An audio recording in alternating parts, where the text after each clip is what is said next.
وداعيا إلى الله بإذنه وسراجا منيرا وبشر المؤمنين بأن لهم من الله فضلا كبيرا.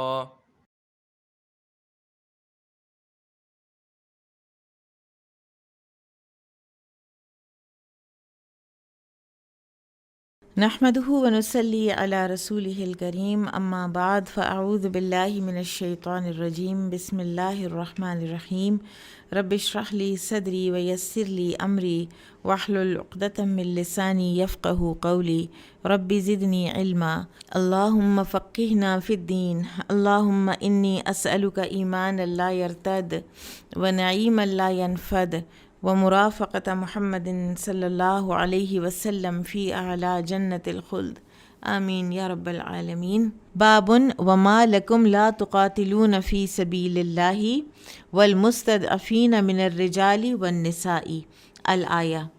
تمہیں کیا ہو گیا ہے کہ تم اللہ کی راہ میں جہاد نہیں کرتے جب کہ کمزور لوگ مردوں اور عورتوں میں سے، یعنی وہ تمہاری مدد کے منتظر ہیں۔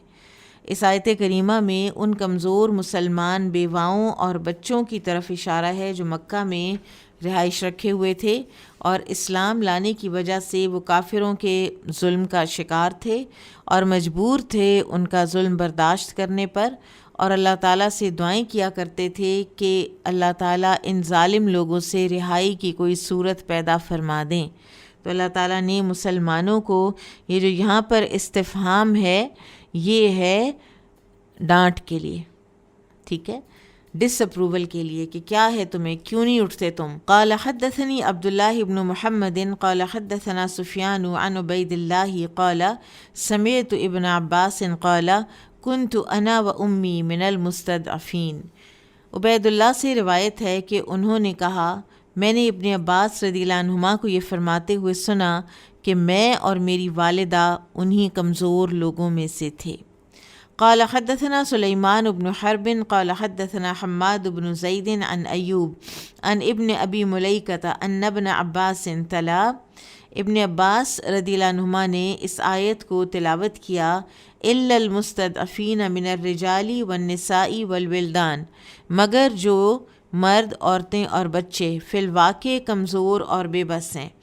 قالا، پھر فرمایا، کنت انا و امی، میں اور میری ماں تھے، ممن عذر اللہ، ان میں سے جنہیں اللہ تعالیٰ نے معذور رکھا یا جن کو عذر قبول کیا۔ ویذکر عن ابن عباس، اور ابن عباس ہی سے منقول ہے، حسرت ضاقت، حسرت کے معنی ہے تنگ ہونا، تلوو، اور تلوو کے معنی ہے السنتکم بالشہادتی، کہ تم گواہی کے لیے یا گواہی کے وقت اپنی زبانوں کو مروڑ لیتے ہو۔ وقال غیرہ، اور ابن عباس کے علاوہ دوسروں نے کہا، المراغم المہاجر، المراغم کے معنی ہے مہاجر۔ راغمت ہاجرت قومی، راغمت کے معنی ہے میں نے اپنی قوم کو چھوڑ دیا۔ موقوتاً، موقوتاً کے معنی ہے موقتاً، مقرر شدہ۔ وقتہ علیہم، وقتہ علیہم کا معنی ہے ان پر وقت مقرر کر دینا۔ اب یہ جو آیت ہے اس میں مسلمانوں کو، کمزور اور ناتواں مسلمانوں کی مدد کرنے اور ظالموں سے جہاد کر کے مسلمانوں کو ان کے ظلم سے بچانے کی ترغیب دی جا رہی ہے۔ ابن عباس اور ان کی والدہ بھی انہی کمزور مسلمانوں میں سے تھیں جن کی مدد کرنا مسلمانوں پر ضروری تھا۔ آج آپ کے لیے ایک ہوم ورک ہے اور وہ یہ ہے کہ آپ نے دیکھنا ہے کہ ابن عباس کی والدہ کون تھیں، ان کا نام کیا تھا، اور رسول اللہ صلی اللہ علیہ وسلم کی زندگی میں ان کا کیا کردار رہا۔ پھر رسول اللہ صلی اللہ علیہ وسلم ایسے لوگوں کے حق میں نماز میں رکوع سے سر اٹھانے کے بعد دعا فرماتے کہ یا اللہ، ولید بن ولید، سلمہ بن ہشام، عیاش بن ابی ربیعہ اور دوسرے ناتواں مسلمانوں کو جو مکہ میں ہے کافروں کی قید سے چھڑا دے۔ پھر آپ فرماتے اے اللہ، کفار مضر پر سخت گرفت فرما اور ان پر ایسا قحط بھیج جیسا کہ یوسف علیہ السلام کے زمانے میں قحط پڑا تھا۔ پھر جب یہ کمزور مسلمان کفار مکہ سے رہائی پا کر مدینہ طیبہ آ گئے تو آپ صلی اللہ علیہ وسلم نے یہ دعائیں ختم کر دی تھیں۔ اچھا، اب یہاں پر دو باتیں ہیں۔ ایک تو یہ کہ عبداللہ بن عباس رضی اللہ عنہما نے فرمایا کنت انا و امی ممن عذر اللہ، میں اور میری ماں ان میں سے تھے جن کو اللہ تعالیٰ نے عذر قبول کیا یا معذور رکھا۔ اور اس سے پہلی حدیث میں فرمایا کنت انا و امی من المستضعفین، میں اور میری ماں مستضعفین میں سے تھے۔ اب یہ دو آیات ہیں جو اللہ تعالیٰ نے مستضعفین کی شان میں نازل فرمائی ہیں۔ پہلی آیت یہ ہے وَمَا لَكُمْ لَا تُقَاتِلُونَ فِي سَبِيلِ اللَّهِ وَالْمُسْتَضْعَفِينَ مِنَ الرِّجَالِ وَالنِّسَاءِ وَالْوِلْدَانِ، یہ جو ابھی ہم نے ترجمۃ الباب میں پڑھی۔ دوسری آیت سورہ نساء کی آیت 97-98 ہے، جس میں اللہ تعالیٰ فرماتے ہیں ان الذین توفاہم الملائکۃ ظالمی انفسہم قالوا فیم کنتم قالوا کنا مستضعفین فی الارض قالوا الم تکن ارض اللہ واسعہ فتہاجروا فیہا فاولئک مأواہم جہنم وساءت مصیرا الا المستضعفین من الرجال والنساء والولدان۔ تو پہلی حدیث میں جو عبداللہ بن عباس رضی اللہ عنہما اپنا ذکر کرتے ہیں وہ پہلی آیت کے مطابق کرتے ہیں، اور جو دوسری حدیث ہے اس میں یہ دوسری آیت آیا سورہ نساء کی آیا 97-98 والی، اس کے مطابق وہ فرماتے ہیں کہ میں اور میری ماں ان میں سے تھے کہ جن کو اللہ تعالیٰ نے معذور رکھا۔ پھر اس کے بعد یہ جو ہے نا موقوتاً، اس کو بھی تھوڑا سا دیکھ لیجئے۔ موقوتاً موقتاً وقتہ علیہم، یعنی اللہ تعالیٰ کا جو یہ فرمان ہے جو آیا سورہ النساء 103 فَإِذَا اطْمَأْنَنْتُمْ فَأَقِيمُوا الصَّلَاةَ إِنَّ الصَّلَاةَ كَانَتْ عَلَى الْمُؤْمِنِينَ كِتَابًا مَوْقُوتًا، کہ نماز جو ہے وہ اہل ایمان پر وقت کی پابندی کے ساتھ فرض ہے۔ تو قرآن میں اشارات ہیں نماز کے اوقات کے، اور حدیث میں اس کی واضح پھر اوقات بتائے گئے ہیں۔ قرآن میں سورہ الاسراء آیا 78 میں ہے اقم الصلاۃ لدلوک الشمس الی غسق اللیل، دلوک الشمس سورج کے زوال کو کہتے ہیں، ٹھیک ہے، اور الی غسق اللیل یہ ایسے ہے گویا یہ ایک وقت ہے اور اس کے اندر 4 نمازیں آتی ہیں، ایک کا وقت ختم ہوتا ہے تو دوسری کا داخل ہوتا ہے، جب تک دوسری کا داخل نہیں ہوتا پہلی کا وقت باقی رہتا ہے۔ یہ نمازیں ہیں ظہر، عصر، مغرب، عشاء۔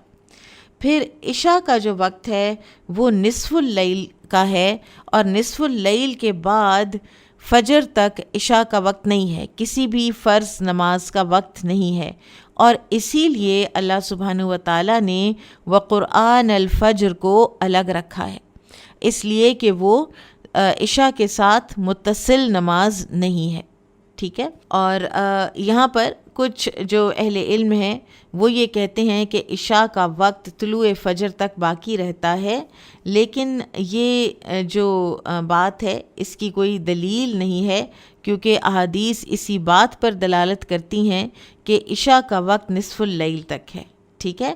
اور افضل یہ ہے کہ صلاۃ العشاء کو ذرا مؤخر کر کے پڑھا جائے، الا یہ کہ جماعت ہو رہی ہو اور وہ ارلی پڑھ رہے ہوں تو پھر انسان کے لیے، خاص طور پر مرد حضرات کے لیے یہ واجب ہے کہ وہ جماعت کے ساتھ نماز پڑھیں۔ اور نماز اوقات کی پابندی کے ساتھ فرض ہے، یہ ان عبادات میں سے ہے کہ جن کا وقت سے پہلے ادائیگی نہیں کی جا سکتی، اور عذر کے بغیر وقت کے بعد بھی اس کی ادائیگی کا کانسیپٹ نہیں ہے، کیونکہ نبی صلی اللہ علیہ وسلم نے فرمایا من نسی صلاۃ او نام عنہا فکفارتھا ان یصلیھا اذا ذکرھا، جو کوئی سو گیا یا بھول گیا نماز پڑھنے کو تو اس کا کفارہ یہ ہے کہ جو ہی اس کو یاد آئے تو وہ اپنی نماز پڑھ لے۔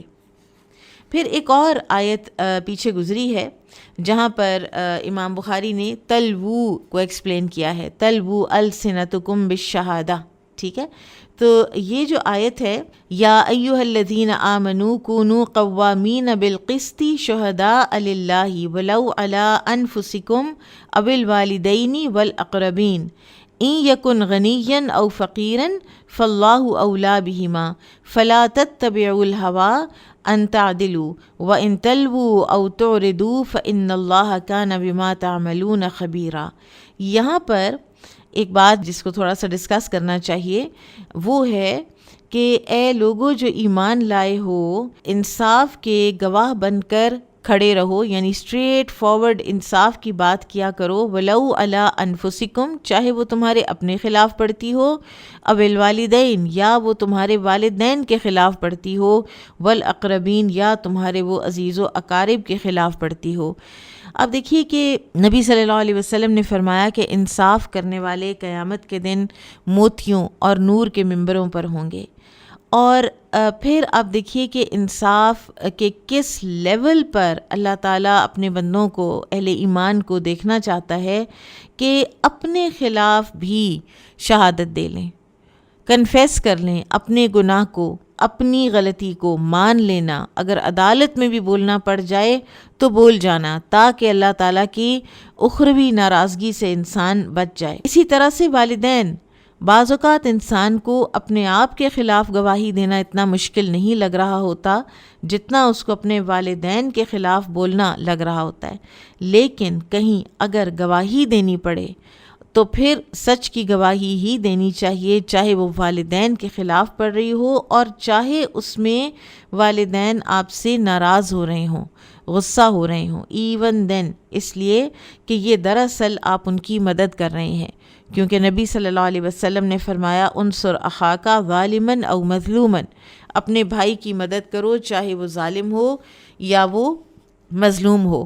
اور ظالم کی مدد کیسے؟ اس کو ظلم سے روک کر. مثلا اگر باپ نے کسی کا حق مارا ہے، کسی کے ساتھ کوئی اور زیادتی کی ہے، کسی بھی قسم کی کوئی ایسی چیز کی جس میں گواہی کی ضرورت ہے اور وہ پڑ رہی ہے والد یا والدہ کے خلاف، تو انصاف کا تقاضا اور ایمان کا تقاضا یہ ہے کہ انسان سچ کی گواہی دے. آگے چلتے ہیں. بابن فما لکم فی المنافقین فئتین واللہ ارکسہم بما کسبوا. اللہ تعالیٰ کا یہ فرمان کہ مسلمانوں تمہیں کیا ہو گیا ہے کہ تم منافقین کے بارے میں دو گروہ بن گئے ہو، حالانکہ اللہ نے انہیں ان کے اعمال کی بدولت اندھا کر دیا ہے. قال ابن عباس بددہم فئتن جماعتن. ابن عباس نے فرمایا ارکسہم کے معنی ہے بددہم، یعنی اللہ نے انہیں متفرق کر دیا، یعنی ان کی جمعیت کو پاش پاش کر دیا. اور فئتن کا معنی ہے جماعت. آیت کا مکمل ترجمہ یہ ہے، کیا تم چاہتے ہو کہ جسے اللہ تعالیٰ نے گمراہ کیا ہے اسے راہ راست پر لے آؤ، حالانکہ جسے اللہ گمراہ کر دے آپ اس کے لیے کوئی راستہ نہیں پا سکتے. کہا جاتا ہے کہ ان منافقین سے مراد عبداللہ بن ابی اور اس کے وہ ساتھی ہیں جنہوں نے عین غزوہ احد کے موقع پر اپنے نفاق کا مظاہرہ کیا اور 300 ساتھی لے کر یہ الگ ہو گیا اور مسلمان 1000 سے 700 رہ گئے. لیکن جنرلی ہر وہ انسان جس کا ظاہر بڑا خوبصورت اور باطن بدصورت ہے، کبیح ہے، تو وہ منافقین ہی کی صف میں داخل ہوتا ہے. بہرحال اس آیت میں مراد وہ منافقین ہیں جو نفاق اکبر کا شکار تھے، یعنی اندر سے وہ پکے کافر تھے اور مسلمانوں کے سامنے اپنے اسلام کا اظہار کیا کرتے تھے. اب یہاں پر یہ جو اللہ سبحانہ وتعالیٰ نے فرمایا واللہ ارکسہم، تو ابن عباس نے فرمایا بددہم، ٹھیک ہے، یعنی ان کی جمعیت کو پاش پاش کر دیا. اور ایک اور معنی اس کا یہ کیا گیا ہے کہ اللہ تعالیٰ نے ان کے اوپر نجاست ڈال دی. اللہ سبحانہ وتعالیٰ نے ان کے اوپر خباثت اور ناپاکی ڈال دی، ان کو ناپاک کر دیا اور ان کو ذلیل کر دیا، رسوا کر دیا. اور پھر فرمایا بما کسبوا، یعنی بوجہ جو کچھ انہوں نے کمایا، یہ جو کچھ ان کے ساتھ ہوا ان کے اپنے اعمال کی وجہ سے ہوا. ٹھیک ہے، یہ ارکاس ارکسہم، یہ جو ارکاس ہے یہ ان کے ساتھ کیوں ہوا؟ خاص طور پر غزوہ احد کی وجہ سے، اور عمومی طور پر کوئی بھی انسان اگر اندر اپنے کفر لیے پھرے گا اور اسلام کا اظہار کرے گا صرف مسلمانوں کے ساتھ رہنے کے لیے اور ان سے فائدے اٹھانے کے لیے، تو اللہ تعالیٰ کا اس کے ساتھ یہی معاملہ ہوگا۔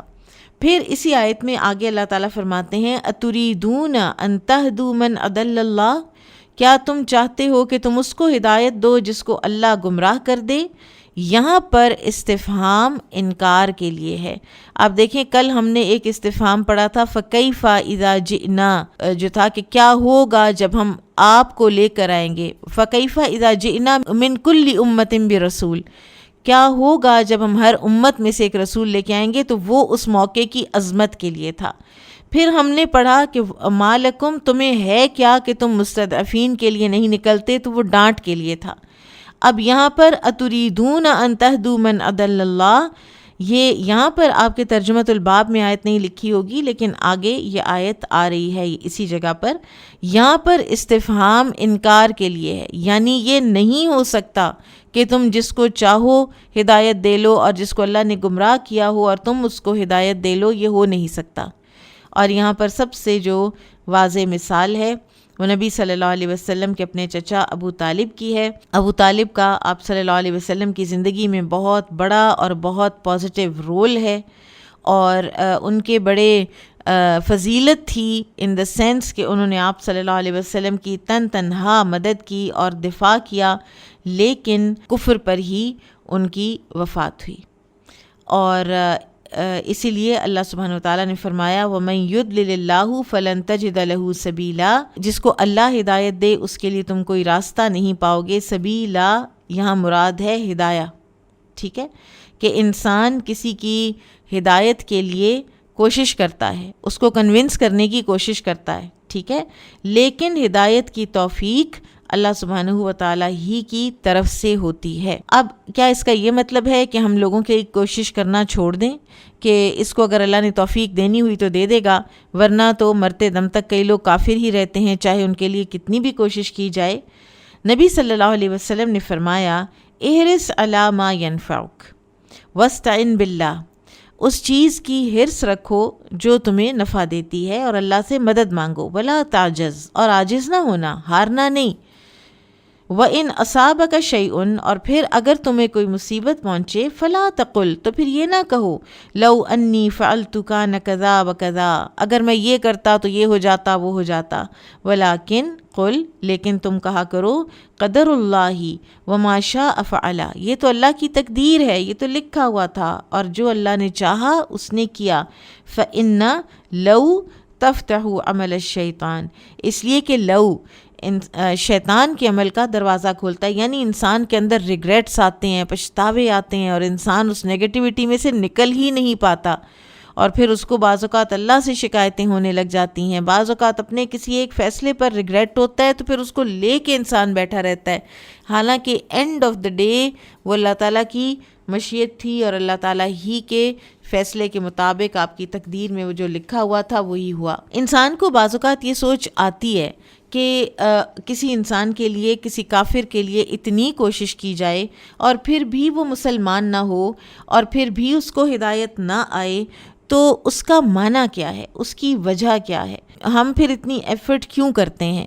تو اس کا ایک ہی جواب ہے کہ یہ تقدیر ہے اور یہ مستقبل کے امور میں سے ہے، اور ہمیں بہرحال چاہیے کہ ہم اپنا کام کرتے چلے جائیں، اس لیے کہ ہمیں عمل اگر ہم نے چھوڑ دیا تو پھر جس کی نصیب میں ہدایت پانا لکھا تھا اس تک بھی آپ نہیں پہنچیں گے۔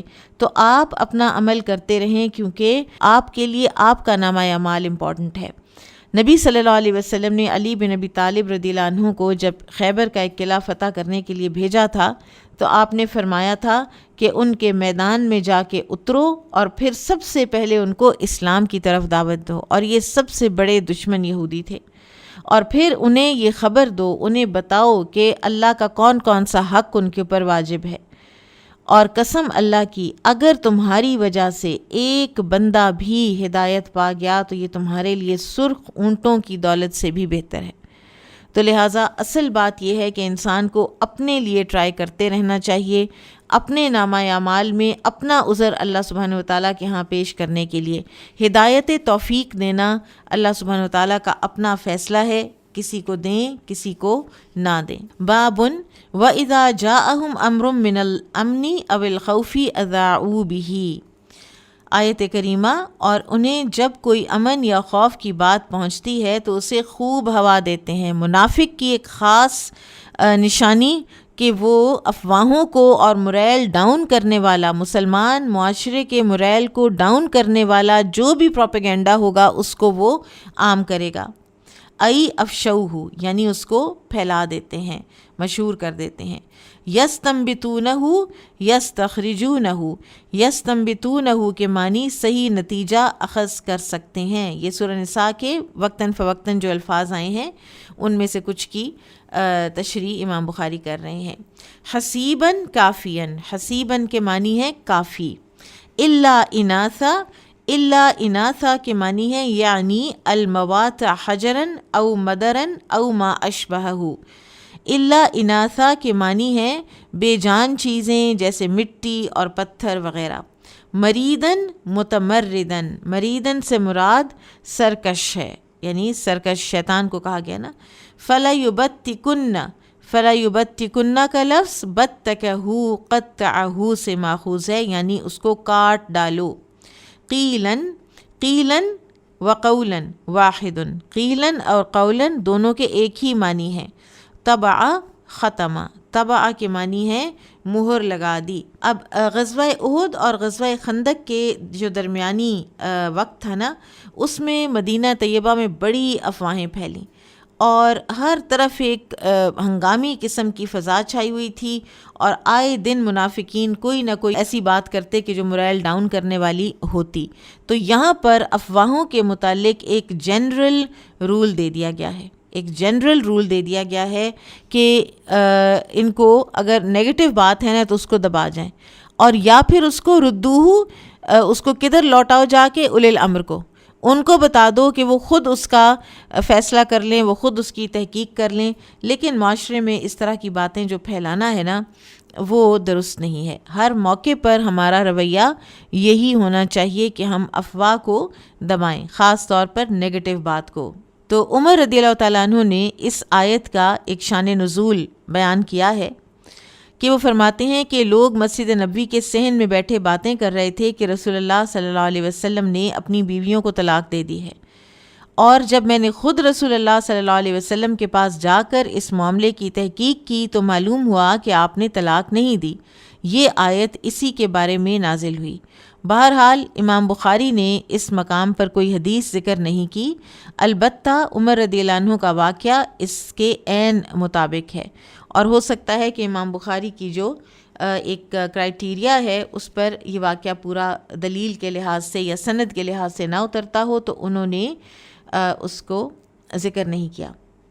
پھر یہاں پر جو ہے فَلَيُبَتِّكُنَّ بَتَّكَهُ قَطَّعَهُ، تو اس میں جو یہ اہل عرب تھے یہ کچھ نہ کچھ جو جانور ہیں ان کو کسی نہ کسی طرح بتوں کے نام پر آزاد کر دیتے تھے، ان کے کان کاٹ کر، اور کہتے تھے کہ اس کے اوپر سواری نہیں ہوگی، اس کا دودھ نہیں پیا جائے گا، اور اس کو محرم کہا کرتے تھے، جو کہ اللہ تعالیٰ نے المائدہ میں 103 میں فرمایا ما جعل اللہ من بحیرۃ ولا سائبۃ ولا وسیلۃ ولا حام، کہ اللہ تعالیٰ نے اس طرح کے کوئی جانور بنائے ہی نہیں ہیں۔ ٹھیک ہے، اچھا پھر یہاں پر یہ جو امام بخاری ورڈ لے کر آئے ہیں نا، فَلَيُبَتِّكُنَّ آذان الانعام، اور آگے ہے وَلَآمُرَنَّهُمْ فَلَيُغَيِّرُنَّ خَلْقَ اللَّهِ۔ ٹھیک ہے، یہ آیت کا اگلا حصہ ہے کہ شیطان نے کہا کہ میں ان کو حکم دوں گا اور یہ اللہ کی تخلیق میں تبدیلی کریں گے۔ اللہ کی تخلیق میں تبدیلی کا کیا معنی ہے؟ اب خواتین کو خاص طور پر اس بات کو سننا چاہیے غور سے، اور جنرلی ہر انسان کو، ہر ایمان والے کو۔ نمبر 1 ہمارے جو علماء ہیں وہ لکھتے ہیں، نمبر 1 النمس، نمس یعنی آئی بروز پلک کرنا۔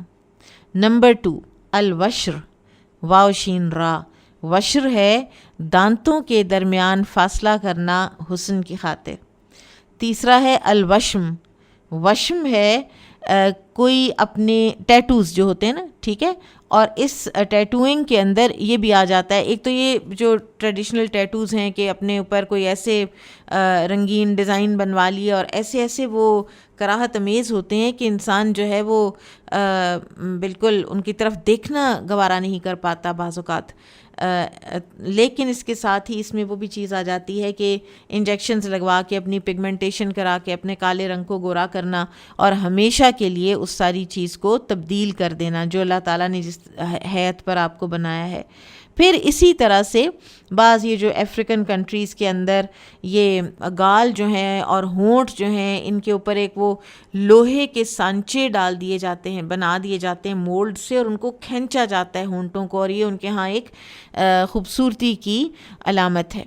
تو یہ بھی تغییر ہے خلق اللہ کے اندر.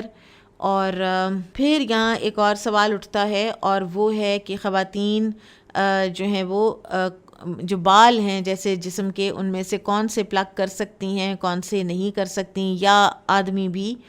تو اس میں ایک تو یہ ہے کہ وہ جن کو صاف کرنے کا حکم ہے, ٹھیک ہے, جیسے زیر ناف بال ہیں یا بغل کے بال ہیں, ان کو صاف کرنا یہ فطرت میں سے ہے, ٹھیک ہے.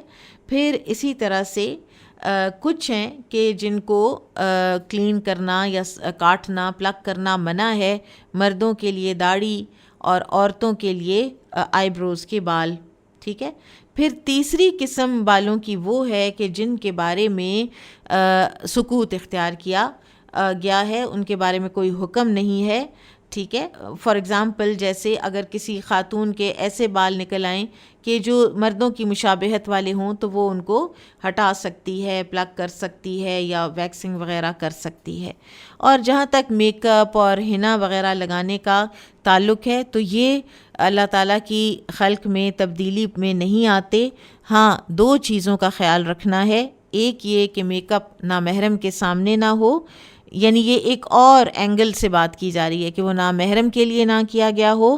اور دوسری بات یہ ہے کہ ایسا نہ ہو کہ جس کا پرولونگڈ یوز آپ کی اسکن کو خراب ہی کر دے, ٹھیک ہے. کیونکہ بعض آپ دیکھیں نیل کلرز ایسے بھی ہوتے ہیں کہ جو آپ کی اسکن کو بہت خراب کر دیتے ہیں, اسکن نہیں, آپ کے نیلز کو بہت خراب کر دیتے ہیں, ان کے ڈی کلر ہو جاتے ہیں سارے نیلز. آگے چلتے ہیں.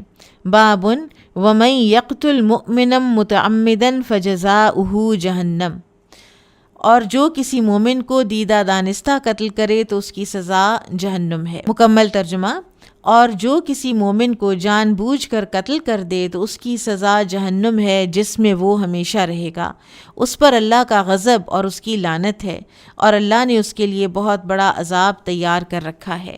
جب ہم نے سورۃ البقرہ میں قصاص اور دیت کے حوالے سے پڑھا تھا تو بڑی ڈیٹیل سے ہم نے قتل کے حوالے سے پڑھ لیا تھا کہ قاتل جو ہے وہ 3 حقوق وائلیٹ کرتا ہے, ایک اللہ کا, ایک ورثاء کا, مقتول کے ورثاء کا, اور ایک مقتول کا اپنا, ٹھیک ہے. اور تینوں کا الگ الگ جو حکم تھا, معاملہ, وہ ہم نے پڑھ لیا تھا, لہٰذا اس میں اب ہم نہیں جا رہے. حدیث دیکھ لیتے ہیں. قال حدثنا آدم بن ابی ایاس قال حدثنا شعبۃ قال حدثنا مغیرۃ بن النعمان قال سمعت سعید بن جبیر قال, سعید بن جبیر رضی اللہ عنہ سے روایت ہے, انہوں نے کہا آیتن اختلف فیہا اہل الکوفہ, کہ اس آیت کے متعلق علماء کوفہ کا اختلاف ہو گیا تھا. فرحلت فیہا الی ابن عباس, تو میں سفر کر کے خدمت میں حاضر ہوا ابن عباس کی. فسألتہ عنہا, تو میں نے ان سے اس کے بارے میں پوچھا. فقالا, تو انہوں نے فرمایا نزلت هذه الآیہ, کہ یہ آیت نازل ہوئی. ومن یقتل مؤمنا متعمدا فجزاؤہ جہنم ہی آخر ما نزل وما نسخها شیء.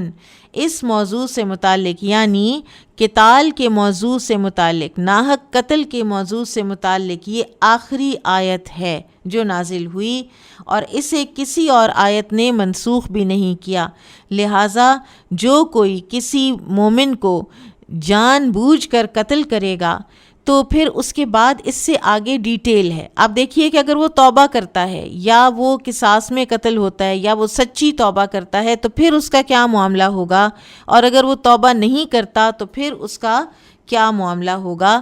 یا اگر وہ توبہ کر لیتا ہے تو پھر اس کو اللہ تعالیٰ معاف کر دیں گے ایونچولی, لیکن وہ ڈفرینٹ حقوق جو ہیں نا وہ سارے ادا کرے گا. پہلے حقوق اللہ صرف ادا ہوں گے توبہ سے, پھر وہ حق ادا کرے گا ورثاء کا, اور ورثاء کا حق وہ ڈٹرمن کریں گے, چاہے پھانسی ہو یعنی قتل کے بدلے قتل قصاص ہو, اور چاہے دیت ہو.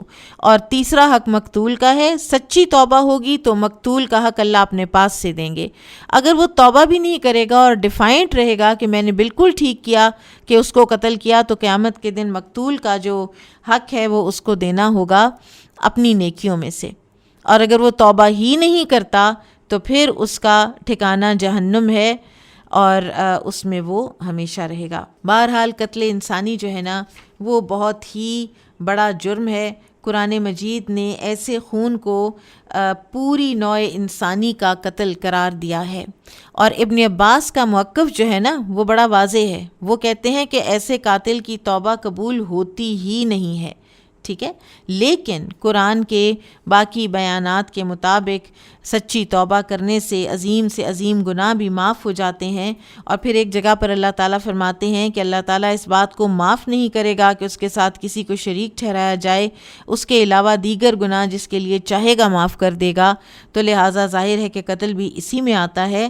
تو میجورٹی اہل علم کا موقف ہے کہ معافی مل سکتی ہے اس کو, ٹھیک ہے, لیکن توبہ کرنے سے اور پھر باقی حقوق کی ادائیگی سے بھی. اللہ عالم. اللہ تعالیٰ ہمیں معاف کرے اور بچا کے رکھے اس طرح کے کسی بھی کام سے اور اس طرح کے کسی بھی عمل سے. اس حدیث میں ہمیں ایک بہت خوبصورت اور بات پتہ چلتی ہے کہ علم کی خاطر سفر کرنا, الرحلہ فی طلب العلم, اور رحلہ برائے حدیث. اگر آپ کوئی حدیث کی ذرا ڈیٹیلڈ بک اٹھائیں نا تو آپ کو رحلہ پر پورے چیپٹرز ملیں گے, اور رحلہ کی ایسی ایمان افروز کہانی ہے کہ کہاں کہاں سے چلے, کئی راستے میں ہی ان کی وفات ہو جایا کرتی تھی. کئی لوگوں کے اتنی زیادہ تلخ وقت آتے کہ کھانے پینے کو کئی دن کچھ نہ ہوتا, اور ان کو پیشاب کی جگہ خون آتا, اور پھر وہ پہنچتے ان محدث تک کہ جن سے انہوں نے حدیث لینی ہوتی یا ویریفائی کرانی ہوتی یا عالی سند لینی ہوتی. تو یہ جو فرحلت فیہا الی ابن عباس ہے تو وہ کوفہ میں تھے, اور ابن عباس کہاں تھے؟ بصرہ میں. سو یہ کوفہ سے بصرہ گئے ہیں اس آیت کا معنی سمجھنے کے لیے. اور آپ دیکھیں ہمارے لیے آج کل کتنی آسانیاں ہیں, اور میں تو یہ سمجھتی ہوں کہ جتنی آسانی ہوتی ہے اتنا ہی انسان سہل پسند ہوتا جاتا ہے, اتنا ہی اس کی جو کوالٹی ہوتی ہے علم کی اور اس میں کمی آنی شروع ہو جاتی ہے. محنت کا کوئی سبسٹیچیوٹ نہیں ہے, اور اگر ان لوگوں نے محنتیں نہ کی ہوتی تو آج ہم یہاں بیٹھ کر یہ سب کچھ پڑھ بھی نہ رہے ہوتے اتنے آرام سے. بابن ولا تقولوا لمن القى الیکم السلام لست مؤمنا. اگر کوئی شخص تمہیں سلام کہے تو اسے یہ نہ کہا کرو کہ تم مومن نہیں ہو. السلام والسلام والسلم واحد. السلام اور السلم سب کے ایک ہی معنی ہے. پوری آیت کا ترجمہ ہے, اے ایمان والو جب تم اللہ کی راہ میں سفر کرو تو اگر کوئی شخص تمہیں سلام کہے تو اسے یہ نہ کہا کرو کہ تو مومن نہیں, بلکہ اس کی تحقیق کر لیا کرو. اگر تم دنیا کی زندگی کا سامان چاہتے ہو تو اللہ کے ہاں بہت سے اموال غنیمت ہیں. اس سے پہلے تمہاری بھی یہی صورتحال تھی, پھر اللہ تعالیٰ نے تم پر احسان کیا, لہٰذا تحقیق ضرور کر لیا کرو, اور جو کچھ تم کرتے ہو یقیناً اللہ تعالیٰ اس سے باخبر ہے. اب ہوتا یہ تھا کہ بعض اوقات مسلمان جو ہے نا جب جنگ میں ہوتے تو سامنے کفار ہوتے تو پیچیدگی یہ پیش آتی کہ ان کے حلیے بالکل ایک جیسے ہوتے تھے. یہ عرب لوگ تھے, ان کی داڑیاں بھی تھیں, ان کے لباس بھی ایک جیسے تھے. تو مسلمانوں کا ایک طرح سے ایک یہ پاس کوڈ تھا السلام علیکم یا لا الہ الا اللہ, تو یہ جان جاتے تھے کہ یہ مسلمان ہے.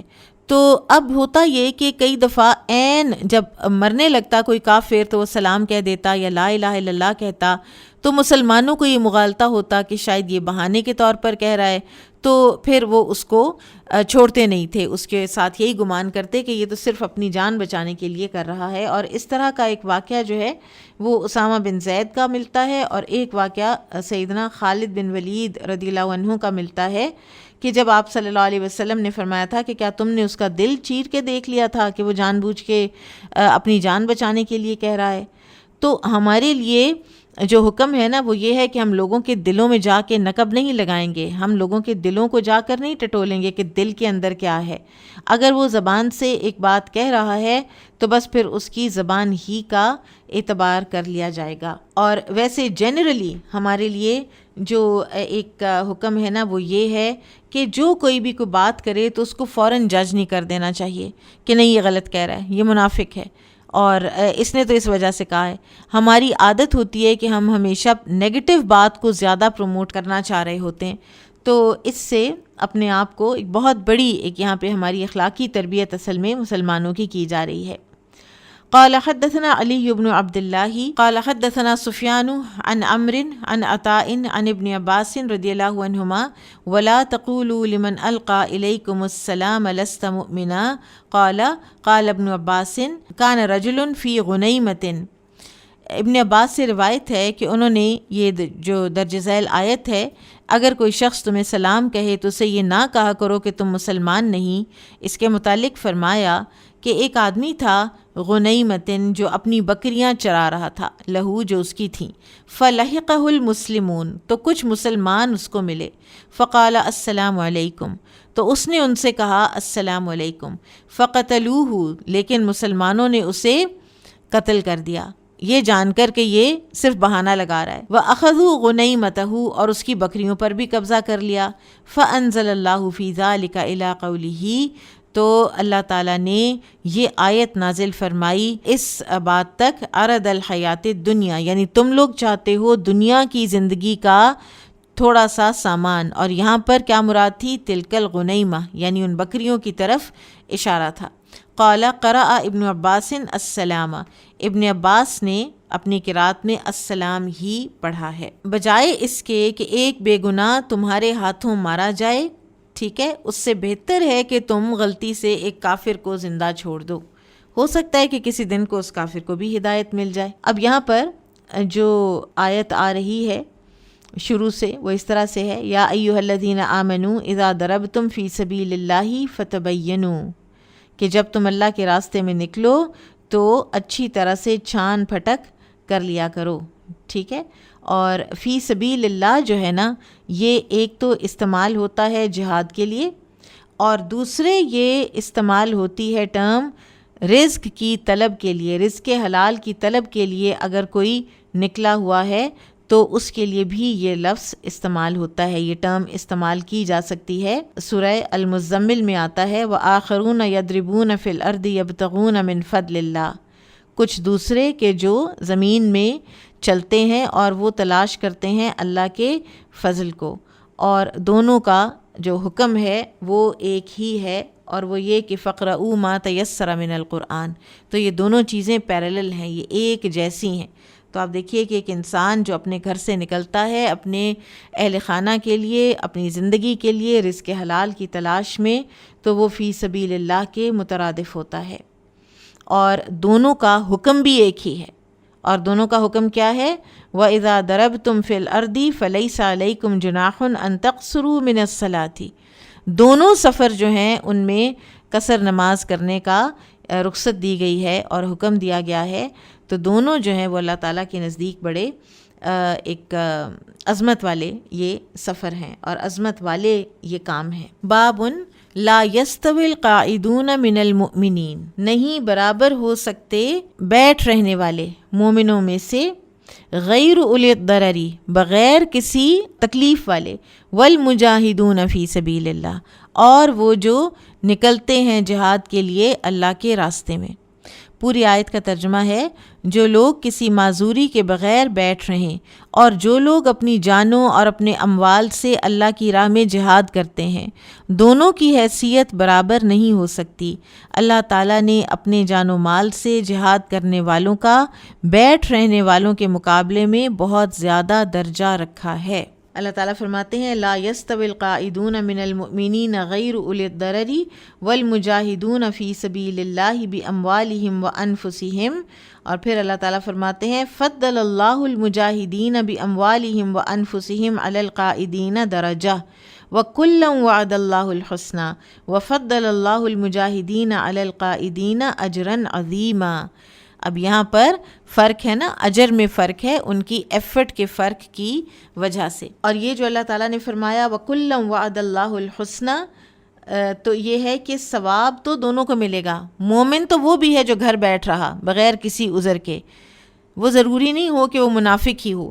پیچھے رہ جانے والا ضروری نہیں ہے کہ منافق ہی ہو، وہ غلطی کرتا ہے، وہ لغزش کرتا ہے، جیسے کعب بن مالک رضی اللہ عنہ اور ان کے 2 اور ساتھی تھے، تو ان سے غلطی ضرور ہوئی تھی لیکن وہ منافق نہیں تھے، ٹھیک ہے، تو وہ اجر تو کھو دیا نا انہوں نے، ٹھیک ہے۔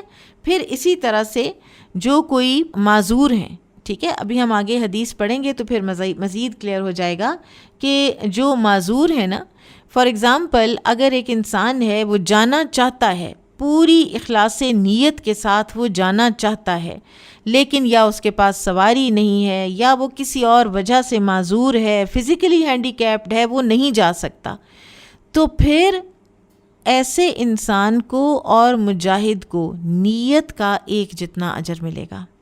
مجاہد کے جو ایکشنز ہیں ان کا اجر بہرحال پھر بھی مجاہد کو زیادہ ملے گا، ٹھیک ہے، لیکن نیت کا دونوں کو ایک جیسا اجر ملے گا۔ پھر آپ دیکھیے کہ اس سے ہمیں پتہ چلتا ہے کہ ایک سچی نیت کا کتنا فائدہ ہے انسان کو۔ اچھا، اب اگر کوئی انسان ایک کام کرتا ہے، لگاتار ایک کام کرتا ہے، لیکن وہ کسی وقت وہ کام نہیں کر پاتا، نیت ہوتی ہے، تو پھر اس کو اس کام کا اجر ملتا ہے۔ مثلا آپ صلی اللہ علیہ وسلم نے فرمایا اذا مرض العبد او سافر کتب له مثل ما كان يعمل مقیما صحیحا، کہ اگر کوئی انسان بیمار ہو جائے یا وہ سفر پر ہو تو وہ جو اپنے کوئی نوافل، کوئی اذکار، کوئی ایسے وظائف یا کچھ ایسی قرآن کی تلاوت، کچھ ایسا کرتا ہے جو وہ ان 2 حالتوں میں نہیں کر پاتا، تو اللہ تعالیٰ اس کو اجر کو لکھتے چلے جاتے ہیں، ٹھیک ہے، کیونکہ وہ ایک وقت پر یہ کام کیا کرتا تھا،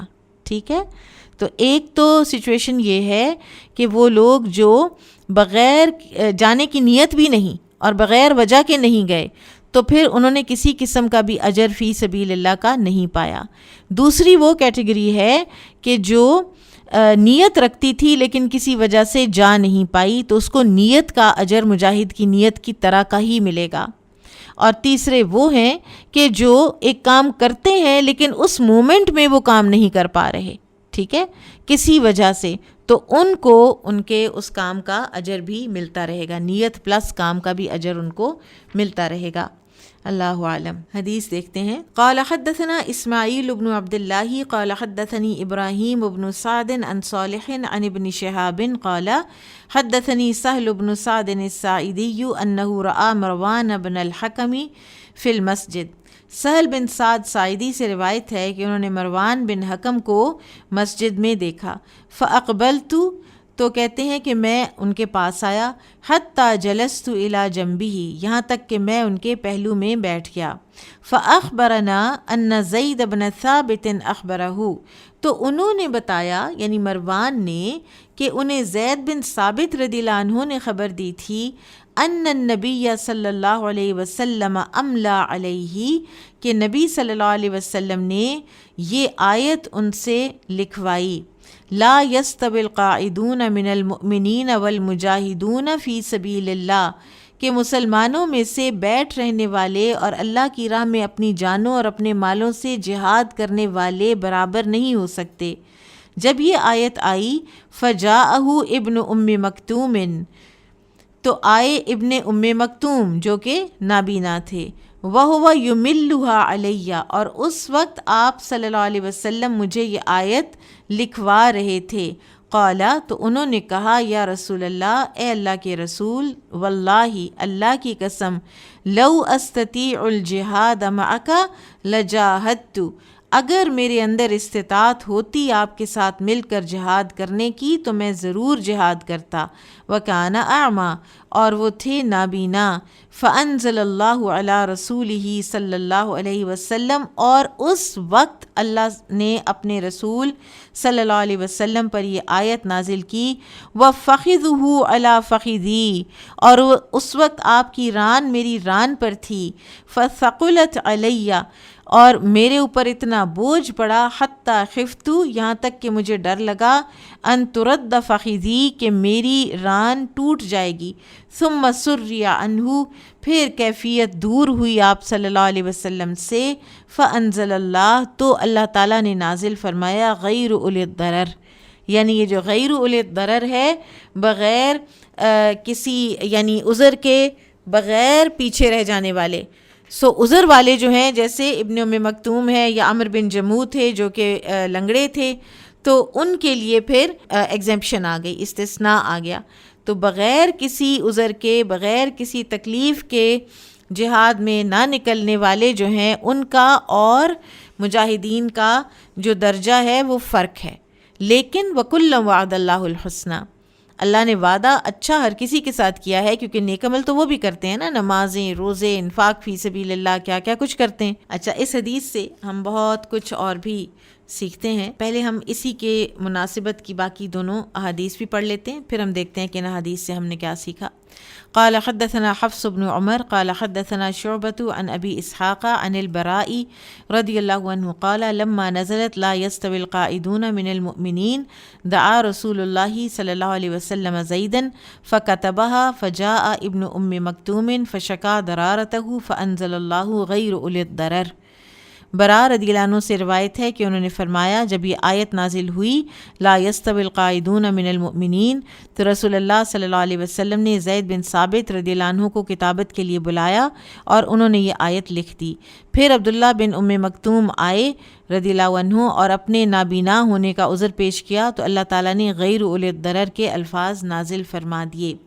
قال حدثنا محمد بن يوسف عن إسرائيل عن أبي إسحاق عن البراء قال لما نزلت لا يستوي القاعدون من المؤمنين قال النبي صلى الله عليه وسلم ادعوا فلانا فجاءه ومعه الدوات واللوح أو الكتف فقال اكتب لا يستوي القاعدون من المؤمنين والمجاهدون في سبيل الله، وخلف النبي صلى الله عليه وسلم ابن ام مكتوم فقال يا رسول الله انا ضریر فنزلت مکانها لا يستوي القاعدون من المؤمنین غیر اولی الضرر والمجاہدون فی سبیل اللہ۔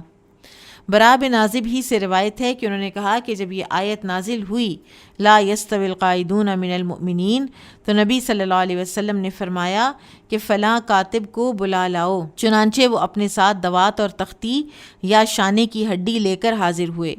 آپ صلی اللہ علیہ وسلم نے فرمایا لکھو لا يستوي القاعدون من المؤمنین والمجاہدون فی سبیل اللہ۔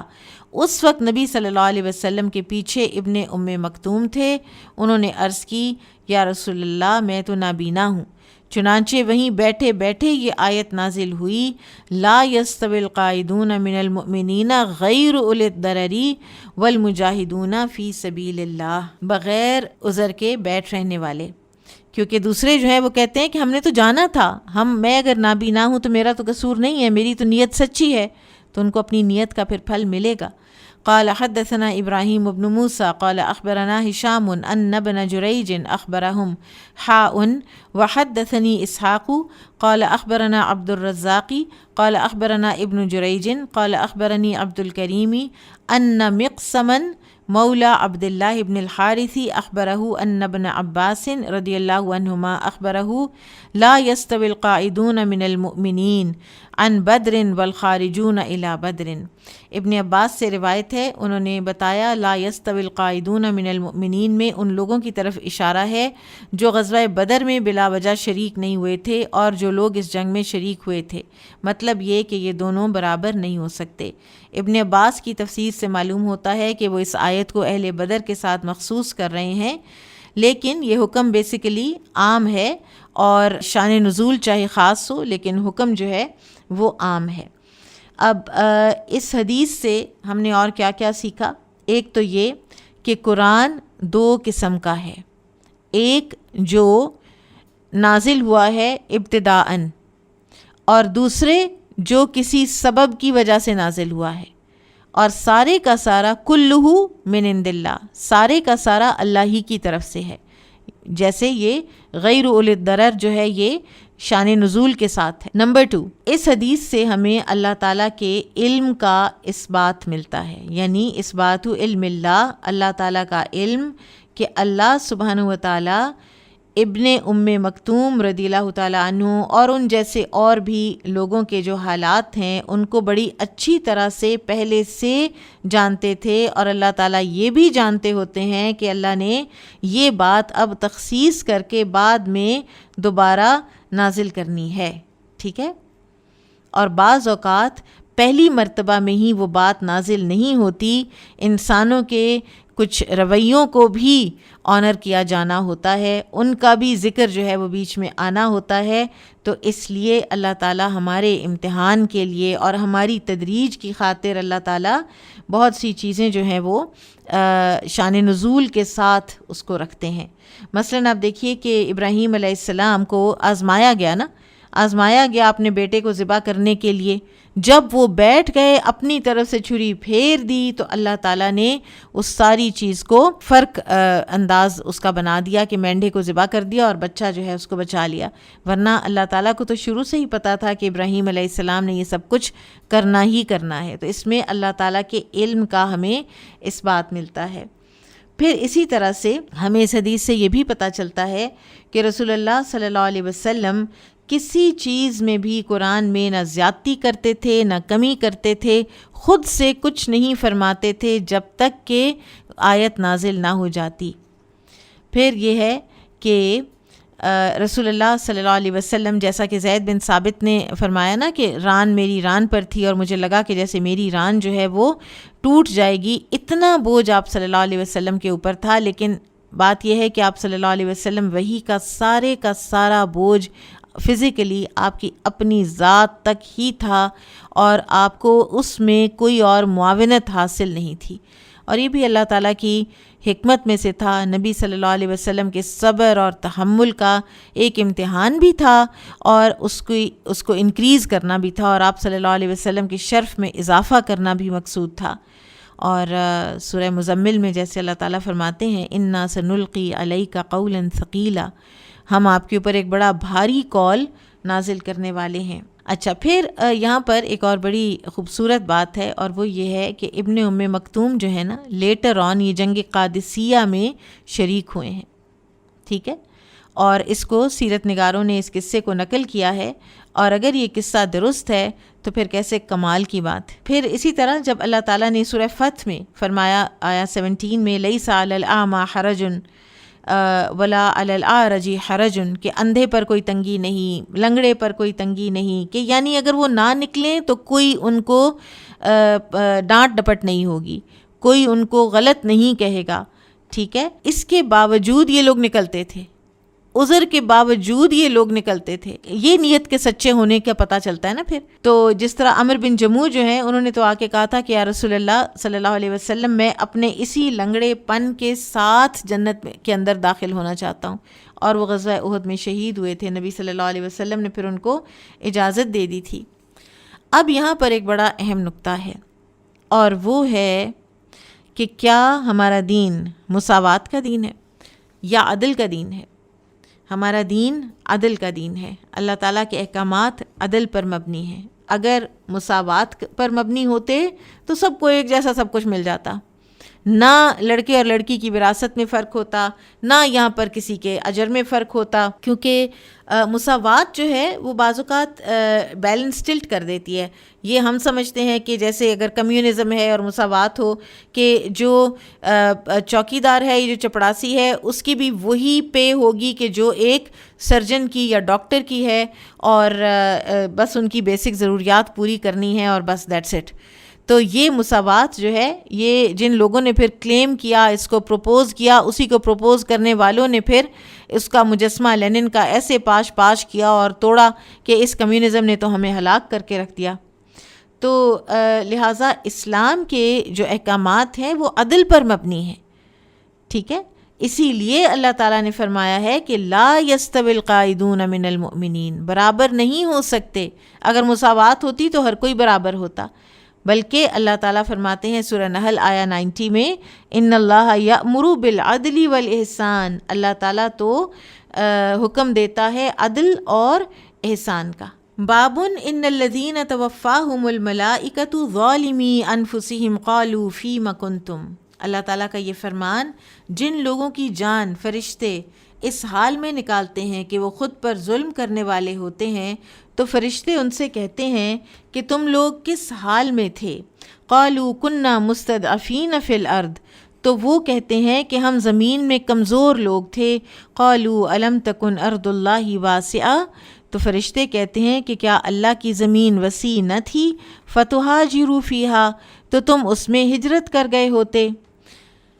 یہ بھی بہت ہی ہمارے لیے لمحہ فکریہ ہے بہت بڑا، کہ ہم اپنی زندگیاں کن حالات میں، کس ماحول میں، کن جگہوں پر گزار رہے ہیں، کیونکہ جو لوگ کافر ماحول میں یا اللہ تعالیٰ کی نافرمانی والے ماحول میں زندہ رہ رہے ہیں، اور جب ان کی وقت وفات فرشتوں نے ان سے پوچھنا ہے کہ مطلب تم یہاں کیوں ہو؟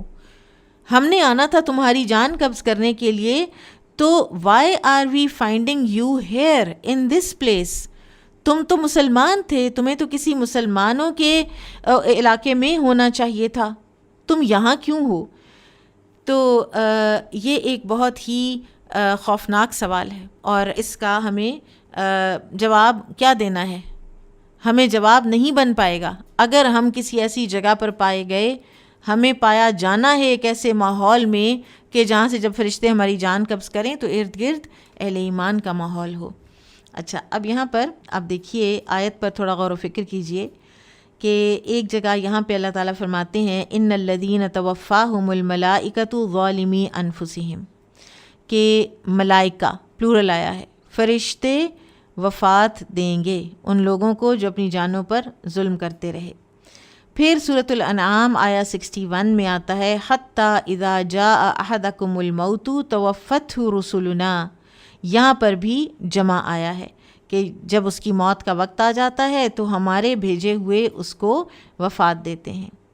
لیکن سورہ سجدہ آیت نمبر 11 میں آتا ہے قُلْ يَتَوَفَّاكُمْ مَلَكُ الْمَوْتِ الَّذِي وُكِّلَ بِكُمْ، یہاں پہ ایک ملک الموت کا ذکر ہے کہ ملک الموت تمہیں وفات دے گا، وہ جو تم پر متعین ہے، ٹھیک ہے؟ پھر اسی طرح سے قرآن میں وفات اللہ تعالیٰ نے اپنی طرف بھی منسوب کی ہے، انسان کو موت دینا۔ اللہ یتوفی الانفس حین موتہا، الزمر 42، کہ اللہ تعالیٰ وفات دیتے ہیں لوگوں کو، جانوں کو، جب ان کی موت کا وقت آ جاتا ہے، ٹھیک ہے؟ تو یہاں پر آپ دیکھیے کہ انسان کی موت کے بھی ڈفرینٹ مراحل ہیں۔ یہ جو جمع والی آیات ہیں کہ بہت سے ملائکہ انسان کو وفات دیتے ہیں، تو یہ ہیں کہ ملک الموت کے جو ہیں معاون فرشتے، وہ آتے ہیں انسان کے جسم کے اندر سے، اس کے ایک ایک روئیں کے اندر سے اس کی روح کو کھینچتے ہیں، یہاں تک کہ جان حلق تک آ جاتی ہے، حلقوم تک آ جاتی ہے۔ حلقوم سے، حلق سے ملک الموت قبضے میں لیتے ہیں جان کو، یہاں سے ملک الموت لیتے ہیں، پھر ملک الموت سے دوسرے فرشتے واپس لے لیتے ہیں روح کو، پھر اس کو کفن دیتے ہیں اور اس کو لے کر آسمان کی طرف اٹھا کر لے جاتے ہیں۔ وہ یہ بھی ملائکہ سارے کے سارے جو ہے نا، یہ عمل بھی سارے کے سارے کر رہے ہیں، ٹھیک ہے؟ اور پھر اللہ تعالیٰ کی طرف جو نسبت ہے وہ یہ ہے کہ اللہ تعالیٰ کا فیصلہ ہوتا ہے، اللہ تعالیٰ کے فیصلے کے بغیر کوئی ملک الموت یا کوئی ملائکہ آ کر کسی انسان کی بھی جو جان ہے وہ قبض نہیں کر سکتے۔ اور یہاں پر بھی جو سوال ہے نا، فیم کنتم، یہاں کہاں تم، کیا کرتے رہے ہو تم زندگی میں، یہ بھی ملامت کے لیے اور ڈانٹ کے لیے ہے استفہام یہاں پر. اب یہاں پر جو ان کو سزا بتائی جا رہی ہے آیت کے آخر میں، سزا یہ بتائی جا رہی ہے فَأُولَٰئِکَ مَأْوَاهُمْ جَهَنَّمُ وَسَاءَتْ مَصِیرًا، یہ وہ لوگ ہیں جن کا ٹھکانہ جہنم ہے اور وہ بہت برا ٹھکانہ ہے. یہ جو اتنی شدید وعید ہے یہ کس بات کی دلیل ہے؟ کہ جب ہجرت واجب ہو اور پھر انسان ہجرت نہ کرے، گناہوں کی سرزمین میں اس دلدل میں کھبا رہے، تو یہ کبائر الذنوب میں سے ہے کہ اس کا ٹھکانہ جہنم ہے. اچھا، اب یہاں پر ایک بات سمجھنے والی ہے کہ جو بلاد الکفر ہیں، یعنی یہ جو ممالک ہیں، ان میں جانا کیا جائز ہے ٹوٹل؟ کیا ٹوٹل ناجائز ہے یا کچھ شرائط کے ساتھ جائز ہے؟ اب یہ جو ٹریول ہے یہ 3 قسم کے لوگ کر سکتے ہیں یا 3 طرح کے ایفیکٹس لاتا ہے انسان کے اوپر. ایک وہ ہوتے ہیں کہ جو بلاد الکفر میں جاتے ہیں ان کا ایمان اور بڑھ جاتا ہے، وہ وہاں کی جو چکا چوند ہے اس سے متاثر نہیں ہوتے، وہ اس کے بیونڈ دیکھ لیتے ہیں. ان کی جو ڈپریشنز اور ان کی انگزائٹیز اور ان کا دنیا پرستی اور ان کا لاسٹ ہونا، ان کا پرپز لیس ہونا، سب کچھ وہ دیکھ لیتے ہیں اور وہ اپنے ایمان پر اور زیادہ پختہ ہو جاتے ہیں. اور ایسے لوگ، ایسے نوجوان بھی ہیں، موجود ہیں. دوسری قسم وہ ہے کہ جو اپنے دین میں سے ٹوٹل نکل جاتے ہیں، یا وہ پکے ایتھیسٹ ہو جاتے ہیں یا وہ کسی اور دین کی طرف چلے جاتے ہیں.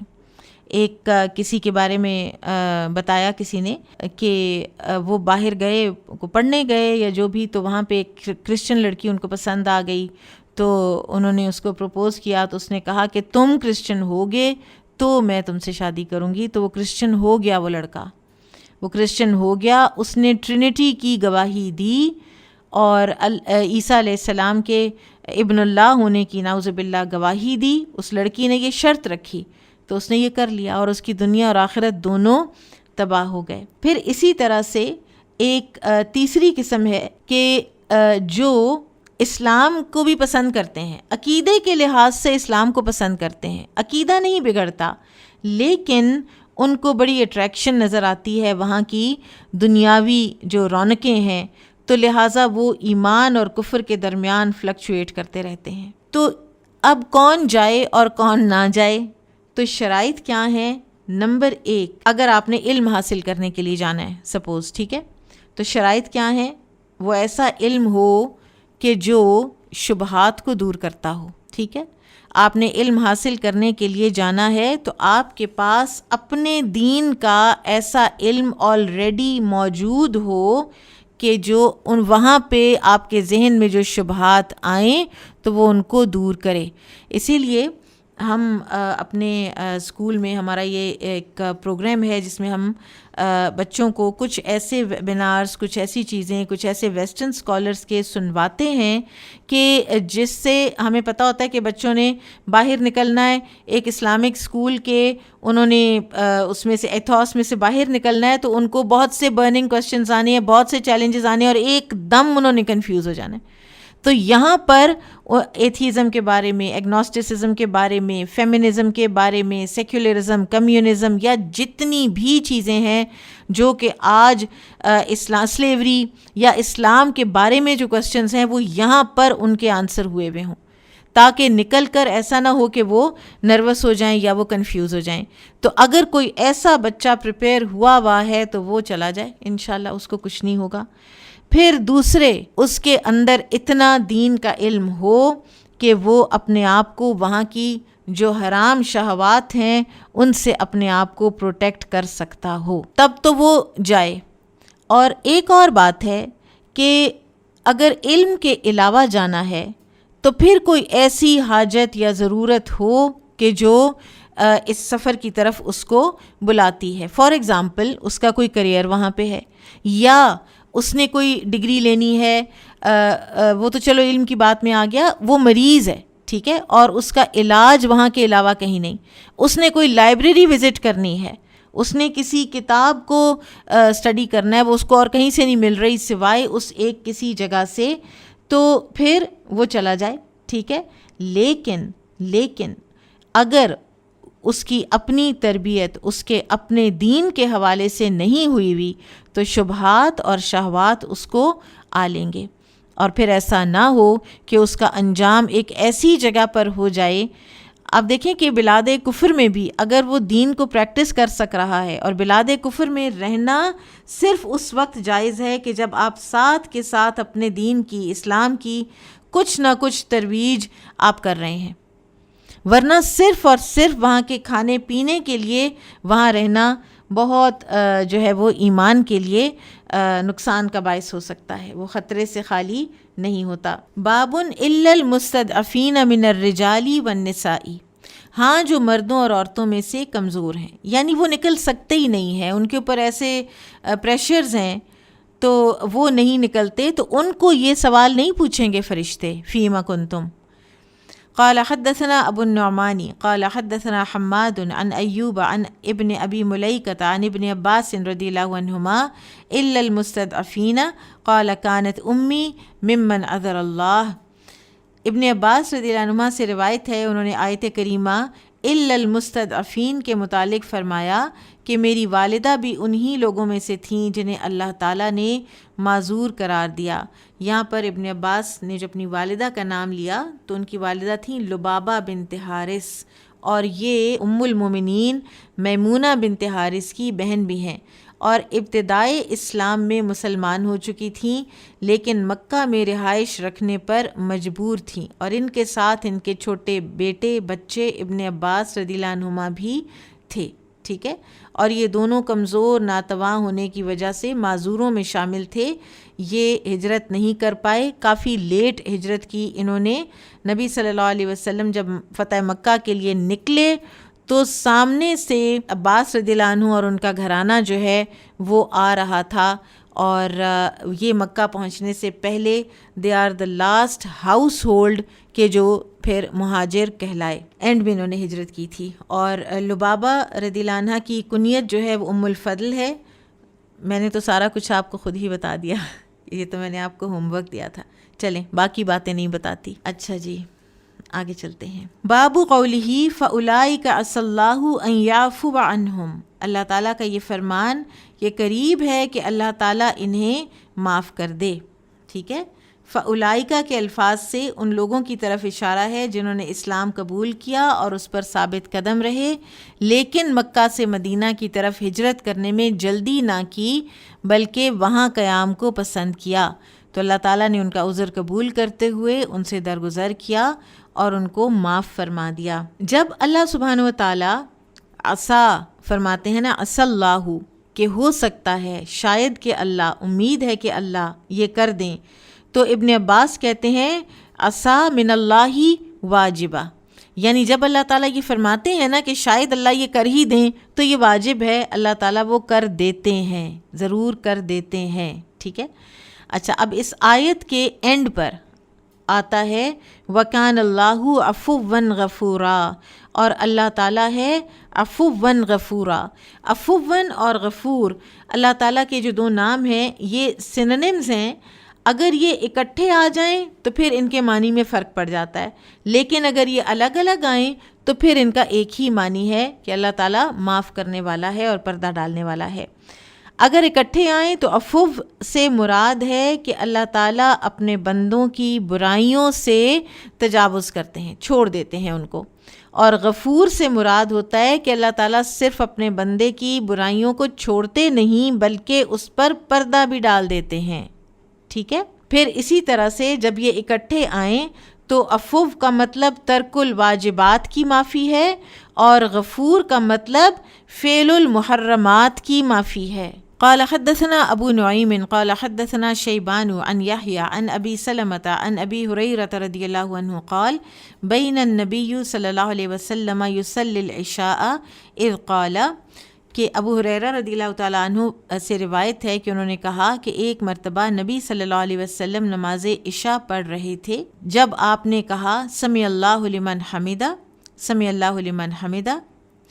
ثم قال قبل ان یسجد، پھر سجدہ کرنے سے پہلے آپ نے فرمایا اللہم نجی عیاش بن ابی ربیعۃ، اللہم نجی سلمۃ بن ہشام، اللہم نجی الولید بن الولید، اللہم نجی المستضعفین من المؤمنین، اللہم اشدد وطأتک علی مضر، اللہم اجعلها سنین کسنی یوسف۔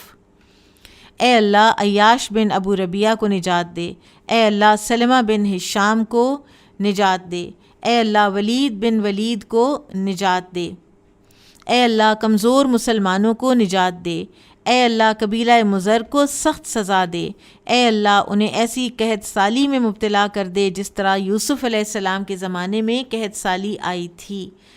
سن 4 ہجری میں رسول اللہ صلی اللہ علیہ وسلم نے ان کمزور بے بس مسلمانوں کی رہائی کے لیے دعا کی تھی۔ یہ مسلمان کفار قریش کے ظلم و ستم کا شکار تھے، انہوں نے ان کو قید کر رکھا تھا اور زبردستی ہجرت سے بھی روک رکھا تھا۔ عیاش بن ابو ربیعہ ابو جہل کے ماں شریک بھائی تھے، جبکہ سلمہ بن ہشام ابو جہل کے سگے بھائی تھے۔ ولید بن ولید خالد بن ولید رضی اللہ عنہ کے بھائی تھے۔ ٹھیک ہے، اب پیچھے ہم نے پڑھا تھا کہ رسول اللہ صلی اللہ علیہ وسلم نے جب بد دعا کی تھی تو اللہ تعالیٰ نے روک دیا تھا، اور جب دعا کی تو اللہ تعالیٰ نے روکا نہیں۔ ٹھیک ہے، جب بد دعا کی تو پھر وہ یہ ہے کہ اللہم لعن الکفرہ، کہ اللہ تعالیٰ تو کافروں پر لعنت کر۔ کسی متعین بندے کا نام لینے سے منع فرما دیا گیا، کیونکہ ان میں سے بہت سے آپ کو پتہ ہے احد کے بعد کتنے جو ہیں وہ مسلمان بھی ہو گئے تھے۔ لیکن جب کسی کے حق میں دعا کرنی ہے تو اس سے پھر آپ صلی اللہ علیہ وسلم کو اللہ تعالیٰ نے نام لینے سے منع نہیں فرمایا۔ تو کسی معین شخص کے لیے نماز میں اس کا نام لے کر دعا کرنا، یہ اس کا جواز ہمیں مل رہا ہے۔ ٹھیک ہے، اور یہ فرض نماز تھی کیونکہ ابو ہریرہ رضی اللہ عنہ جماعت میں پڑھ رہے تھے ساتھ۔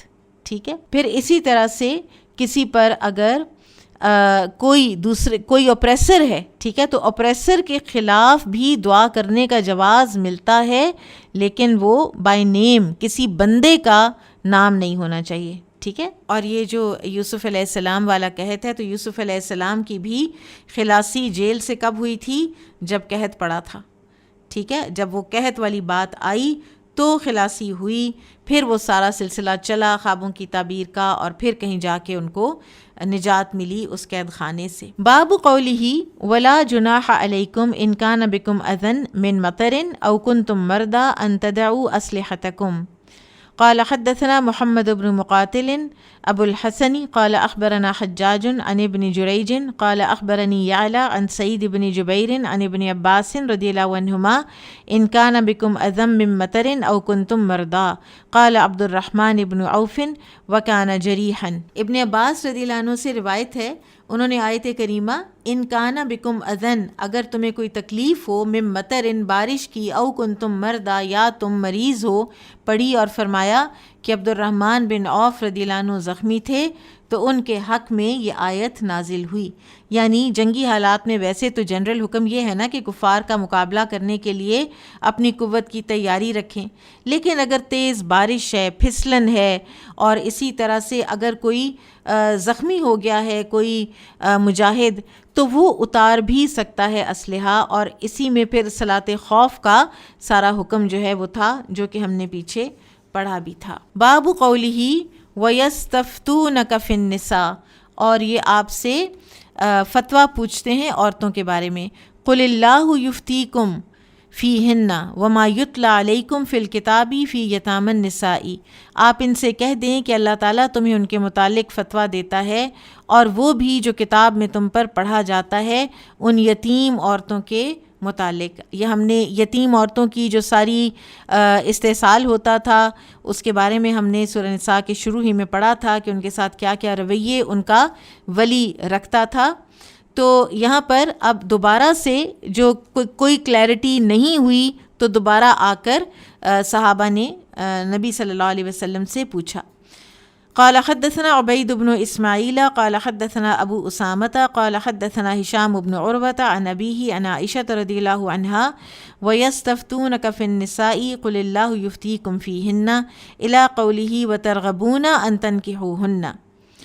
عائشہ رضی اللہ عنہا سے روایت ہے، انہوں نے درج ذیل آیت وَيَسْتَفْتُونَكَ فِي النِّسَاءِ قُلِ اللَّهُ يُفْتِيكُمْ فِيهِنَّ اور وَتَرْغَبُونَ أَن تَنكِحُوهُنَّ تک کی تفسیر میں فرمایا قالت عائشۃ هو الرجل تکون عنده الیتیمہ، وہ ایک آدمی ہوتا اور اس کے پاس کوئی یتیم بچی ہوتی، ہوا ولیھا و وارثھا، وہ اس کا ولی بھی ہوتا اور وارث بھی ہوتا، فاشرکتہ فی مالہ، اور وہ لڑکی اپنے مال میں اس کو شریک کر لیتی، فاشرکتہ فی مالہ حتی فی العذق، تو وہ لڑکی اس کو اپنے مال میں شریک کر لیتی حتیٰ کہ کھجور کے درخت میں، فیرغب ان ینکحھا، تو وہ مال کی وجہ سے اس کے ساتھ نکاح کرنے میں رغبت رکھتا، وَيَكْرَهُ أَن يُزَوِّجَهَا، اور کسی دوسرے سے اس کے نکاح کو ناپسند کرتا، رَجُلًا فَيَشْرَكُهُ فِي مَالِهِ،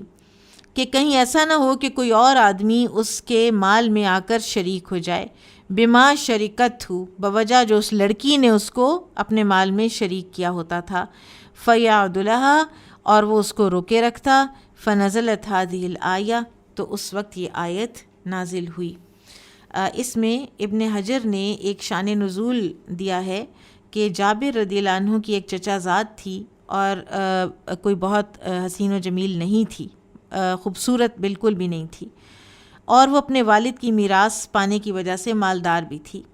جابر رضی اللہ عنہ کے ہاں وہ زیر کفالت تھی، اور اس کی بدصورتی کی وجہ سے جابر رضی اللہ عنہ اس سے نکاح کی رغبت نہیں رکھتے تھے، لیکن کسی اور سے اس کا نکاح کرنے پر رضامند بھی نہیں ہوتے تھے، تو ان کے متعلق یہ آیت اتری تھی۔ اچھا، اب یہاں پر ایک چیز ہمیں دیکھنی ہے، اور وہ یہ ہے کہ آج بھی اس طرح کا استحصال بعض لڑکیوں کا ہوتا ہے کہ ایون ان کے پیرنٹس کر رہے ہوتے ہیں، اور وہ کس وجہ سے کر رہے ہوتے ہیں کہ وہ کمانے والی لڑکی ہوتی ہے، وہ ٹیچر ہے، وہ ڈاکٹر ہے، ٹھیک ہے، اور اس کی شادی نہیں کی جاتی تاکہ اس کی سیلری اسی کو ملتی رہے، والد کو ملتی رہے، ماں کو ملتی رہے، اور وہ بچی کو روکے رکھتے ہیں، یا ان کو کوئی خادمہ چاہیے ہوتی ہے۔ میرے سامنے اس طرح کے کتنے کیسز ہیں کہ جس میں بچیوں کی شادیاں ماؤں نے نہیں ہونے دی، ہوئی بھی شادی ناکام کروائی، طلاق دلوائی بیٹی کو، اور اس کو واپس منگایا اپنی خدمت کے لیے، اور وہ منہ سے کہتی تھی میرا اس کے بغیر گزارا نہیں ہوتا۔ تو یہ جو استحصال ہے یہ بہت بڑا آپریشن ہے، اور جو والدین بھی اگر یہ اپنی بیٹی کے لیے یہ کرتے ہیں تو ان کو چاہیے کہ وہ اس سے باز آ جائیں۔ وہ اللہ تعالیٰ کو کیا جواب دیں گے؟ بابٌ وَإِنِ امْرَأَةٌ خَافَتْ مِنْ بَعْلِهَا نُشُوزًا أَوْ إِعْرَاضًا، اللہ تعالیٰ کا یہ ارشاد، اور اگر کسی عورت کو اپنے شوہر کی طرف سے بدسلوکی یا بے رخی کا اندیشہ ہو۔ قال ابن عباس شقاق تفاسد، شقاق کی معنی ابن عباس نے کیے ہیں فساد اور جھگڑا۔ وَأُحْضِرَتِ الْأَنفُسُ الشُّحَّ، اور احضرت الانفس الشح کے معنی ہے قال ہواہ فی الشیء یحرص علیہ، کہ ہر نفس کو اپنے فائدے کا لالچ ہوتا ہے۔ کالمعلقتی لا ہی ایم ولا ذات زوج، کالمعلقتی کے معنی ہے کہ نہ تو وہ بیوہ رہے نہ شوہر والی۔ نشوزن بغدن، نشوز کے معنی ہے بغض و عداوت۔ آیت کا مکمل ترجمہ ہے، اور اگر کسی عورت کو اپنے شوہر کی طرف سے بدسلوکی یا بے رخی کا اندیشہ ہو تو دونوں پر کوئی گناہ نہیں کہ آپس میں کسی طرح کی صلح کر لیں، اور صلح بہرحال بہتر ہے، اور لالچ تو ہر نفس کو لگا ہوا ہے، لیکن اگر تم احسان کرو اور اللہ سے ڈرتے رہو تو جو کچھ تم کرتے ہو اللہ اس سے خوب واقف ہے۔ اب یہاں پر جو ازدواجی زندگی کا ایک تلخ یہ ایک سٹیج ہے اور بعض لوگوں میں آ جاتی ہے، اور وہ یہ ہے کہ شوہر جو ہے، یہاں پر شوہر کے نشوز کی بات ہو رہی ہے، ٹھیک ہے، عورت کے نشوز کی بات سورۃ النساء میں پیچھے گزر چکی ہے، اور اس نشوز کو ہینڈل کرنے کے لیے اللہ تعالیٰ نے 3 سٹیپس دیے تھے ہمیں وہاں پر، سورہ نساء آیا 34 میں، اور وہ کیا تھے؟ واللاتی تخافون نشوزہن فعظوہن واہجروہن فی المضاجع واضربوہن، ٹھیک ہے، کہ سب سے پہلے اگر اس کا نشوز پتہ چل رہا ہے عورت کا، اور عورت کا نشوز شوہر کے خاص حق میں خیانت اور انتہا درجے کی بدتمیزی، بد اخلاقی، تو پہلے ان کو واعظ و نصیحت کرو، دوسرے ان کے ساتھ بیڈ رومز الگ کر لو، اور پھر بھی نہیں مانتی تو پھر ان کو تم فزیکلی ریپریمانڈ کر سکتے ہو۔ اگر یہ تینوں آپس میں چیزیں جو ہیں وہ افیکٹو نہیں ہوتی کہ آپس میں ہی جو صلح ہو جاتی، پھر دو حکم آتے ہیں، حکمم من اہلہ و حکمم من اہلہا، ٹھیک ہے، دونوں کے گھروں سے ایک ایک فیصلہ کرنے والا آتا ہے، اور یہ اگر اللہ تعالیٰ کے اس میں حدود میں رہ کر اور نیک نیتی کے ساتھ فیصلہ کریں گے تو پھر ہو سکتا ہے کہ دونوں کی آپس میں کوئی پیچ اپ ہو جائے، اور یا پھر یہ فیصلہ کریں گے کہ اس شادی میں کچھ نہیں بچا، ان دونوں کو اب الگ ہو جانا چاہیے۔ یہ تو نشوز ہے عورت کا۔ دوسرا نشوز مرد کا جو ہے نا، وہ ہے عورت کے حق میں ایروگنٹ ہو جانا، مرد کے دل میں بیوی کے لیے کنٹیمپٹ آ جائے، نشزہ ہوتا ہے کسی چیز کا ابھرنا، ٹھیک ہے، تو ایک بغض ابھرتا ہے اور ایک بیزاری آتی ہے آدمی کے دل میں عورت کے لیے، ٹھیک ہے۔ اب کیا کیا جائے؟ اب پھر یہ کیا جائے کہ کوئی حقوق کے لین دین پر صلح کر لی جائے، بس صلح خیر، اور صلح بہرحال بہتر ہے۔ اور اگر کوئی انسان ایک بیوی سے بیزار ہے اور ایک اور شادی کر لیتا ہے تو اس کو ایسے نہ چھوڑے پہلی والی کو جیسے وہ معلق ہے، نہ وہ بیوہ ہے نہ وہ شادی شدہ ہے۔ بیوہ ہو تو اور شادی کر لے، طلاق یافتہ ہو تو اور شادی کر لے، ٹھیک ہے۔ اور اگر شوہر والی ہے تو شوہر اس کے ساتھ حسن معاشرت کرے، لیکن وہ دونوں طرح سے ہی جاتی ہے، دونوں حقوق سے ہی جاتی ہے، تو لہٰذا مرد کو چاہیے کہ وہ اس کو معلق نہ چھوڑے اور حقوق کا لین دین، مثلاً نبی صلی اللہ علیہ وسلم بیویوں میں انصاف کیا کرتے تھے، اور آپ صلی اللہ علیہ وسلم کو اگر یہ اندیشہ بھی ہو رہا تھا نا کہ میں شاید سودا کو پوری طرح سے وقت نہ دے سکوں، تو سودا رضی اللہ تعالیٰ عنہ کو یہ خیال آیا کہ نبی صلی اللہ علیہ وسلم کہیں مجھے طلاق نہ دے دیں، اس میں کہ میں اگر ان کے گھر میں ہوں اور معلق کے سینس میں آ گئی تو نبی صلی اللہ علیہ وسلم تو یہ نہیں کر سکتے۔ تو انہوں نے پھر کیا حقوق کا لین دین کیا تھا، کیا انہوں نے کیا تھا، عائشہ رضی اللہ عنہا کو اپنی باری ہبہ کر دی تھی، ٹھیک ہے۔ جو ابن عباس ہیں وہ یہ کہتے ہیں کہ اسی وقت یہ آیت نازل ہوئی تھی کہ میاں بیوی کسی شرط پر، جو کہ شرائط پہلے سے چاہے نکاح نامے میں نہیں بھی لکھی ہوئی، تو کسی ایسی شرط پر اگر صلح کر لیتے ہیں تو پھر کچھ حقوق سے دستبردار ہوتے ہیں، اور کچھ نان نفقہ وغیرہ جو ہے وہ دیتے بھی رہتے ہیں کہ بچوں کی ماں ہے، کچھ علیحدگی، تو اس طرح کر کے وقت اگر گزر جائے تو بہرحال بہتر ہے۔ ہم سورہ نساء انشاءاللہ آج ختم کرنے کی کوشش کرتے ہیں۔ باب ان المنافقین فی الدرک الاسفل من النار، منافقین آگ کے، جہنم کے سب سے نچلے طبقے میں ہوں گے۔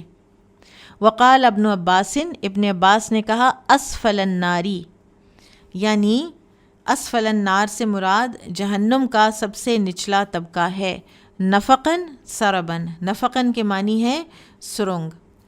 اب امام بخاری رحمہ اللہ نے منافقین کی مناسبت سے نفقن کے معنی بیان کیے ہیں، جو کہ سورۃ الانعام کا لفظ ہے۔ تو منافق بھی عام طور پر زیر زمین اپنی تمام تر کوششیں اسلام اور اہل اسلام کے خلاف جاری رکھتا ہے۔ جس طرح سرنگ اپنے تحفظ کے لیے بنائی جاتی ہے، اسی طرح منافق بھی اپنے مفاد کے تحفظ کے لیے راستے بناتا رہتا ہے۔ اور اس مناسبت کو یوں بھی بیان کیا گیا ہے کہ نفقن کے معنی سوراخ ہیں۔ جس طرح چوہا زمین میں دو سوراخ بناتا ہے، ایک سوراخ سے اندر آتا ہے، دوسرے سے باہر نکل جاتا ہے، تو اسی طرح منافقین کے بھی دو حال ہوتے ہیں۔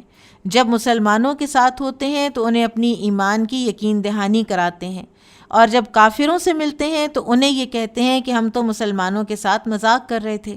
اور عملی منافق بھی ایسا ہی ہوتا ہے کہ اس کے دل میں کچھ ہوتا ہے اور اس کے اعضاء جو ہیں وہ کوئی اور کے اور کام کر رہے ہوتے ہیں۔ البقرہ میں ہم نے پڑھا وَإِذَا لَقُوا الَّذِينَ آمَنُوا قَالُوا آمَنَّا وَإِذَا خَلَوْا إِلَىٰ شَيَاطِينِهِمْ قَالُوا إِنَّا مَعَكُمْ إِنَّمَا نحن مستهزئون۔ قال حدثنا عمر بن حفص قال حدثنا أبي قال حدثنا الأعمش قال حدثني إبراهيم عن الأسود قال كنا في حلقة عبد الله فجاء حذيفة حتى قام علينا۔ اسود رحمہ اللہ سے روایت ہے، انہوں نے کہا کہ ہم عبداللہ بن مسعود کے حلقہ درس میں بیٹھے ہوئے تھے کہ اچانک وہاں حذیفہ بن یمان رضی اللہ عنہ تشریف لائے اور ہمارے پاس کھڑے ہو گئے۔ فسلما، تو انہوں نے سلام کیا، ثم قال، پھر فرمایا، لقد انزل النفاق علی قوم خیر منکم، نفاق میں وہ جماعت بھی مبتلا ہو گئی تھی جو تم سے بہتر تھی۔ قال الاسود، اسود کہتے ہیں، سبحان اللہ، سبحان اللہ، ان اللہ یقول، اللہ تعالیٰ تو فرماتا ہے، ان المنافقین فی الدرک الاسفل من النار، کہ منافق تو دوزخ کے سب سے نچلے طبقے میں ہوں گے۔ فتبسم عبداللہ، تو عبداللہ بن مسعود مسکرانے لگے۔ وجلس حذیفۃ فی ناحیۃ المسجد، اور حذیفہ رضی اللہ عنہ مسجد کے کونے میں جا کر بیٹھ گئے۔ فقام عبداللہ، اور اس کے بعد عبداللہ بن مسعود بھی اٹھ گئے۔ فتفرق اصحابہ، اور آپ کے شاگرد بھی چلے گئے۔ فرمانی بالحصا، تو اسود کہتے ہیں کہ حذیفہ رضی اللہ عنہ نے مجھے کنکری ماری۔ فأتیتہ، تو میں ان کے پاس چلا آیا، یعنی متوجہ کرنے کے لیے کنکری ماری تھی۔ فقال حذیفۃ، تو حذیفہ نے کہا، عجبت من ضحکہ وقد عرف ما قلت، مجھے عبداللہ بن مسعود کے تبسم پر حیرت ہوئی ہے، حالانکہ جو کچھ میں نے کہا تھا اسے وہ خوب سمجھتے تھے۔ لقد انزل النفاق علی قوم کانوا خیرا منکم ثم تابوا فتاب اللہ علیہم، یقیناً نفاق میں ایک ایسی قوم کو مبتلا کیا گیا جو تم سے بہتر تھی، پھر انہوں نے توبہ کی تو اللہ تعالیٰ نے ان کی توبہ قبول کر لی۔ لہٰذا نفاق سے ہر کسی کو ڈرتے رہنا چاہیے۔ اگر قرون اولیٰ میں بھی آیا اور پھر لوگوں نے توبہ کی تو ہمیں تو بہت زیادہ ڈرنا چاہیے نا۔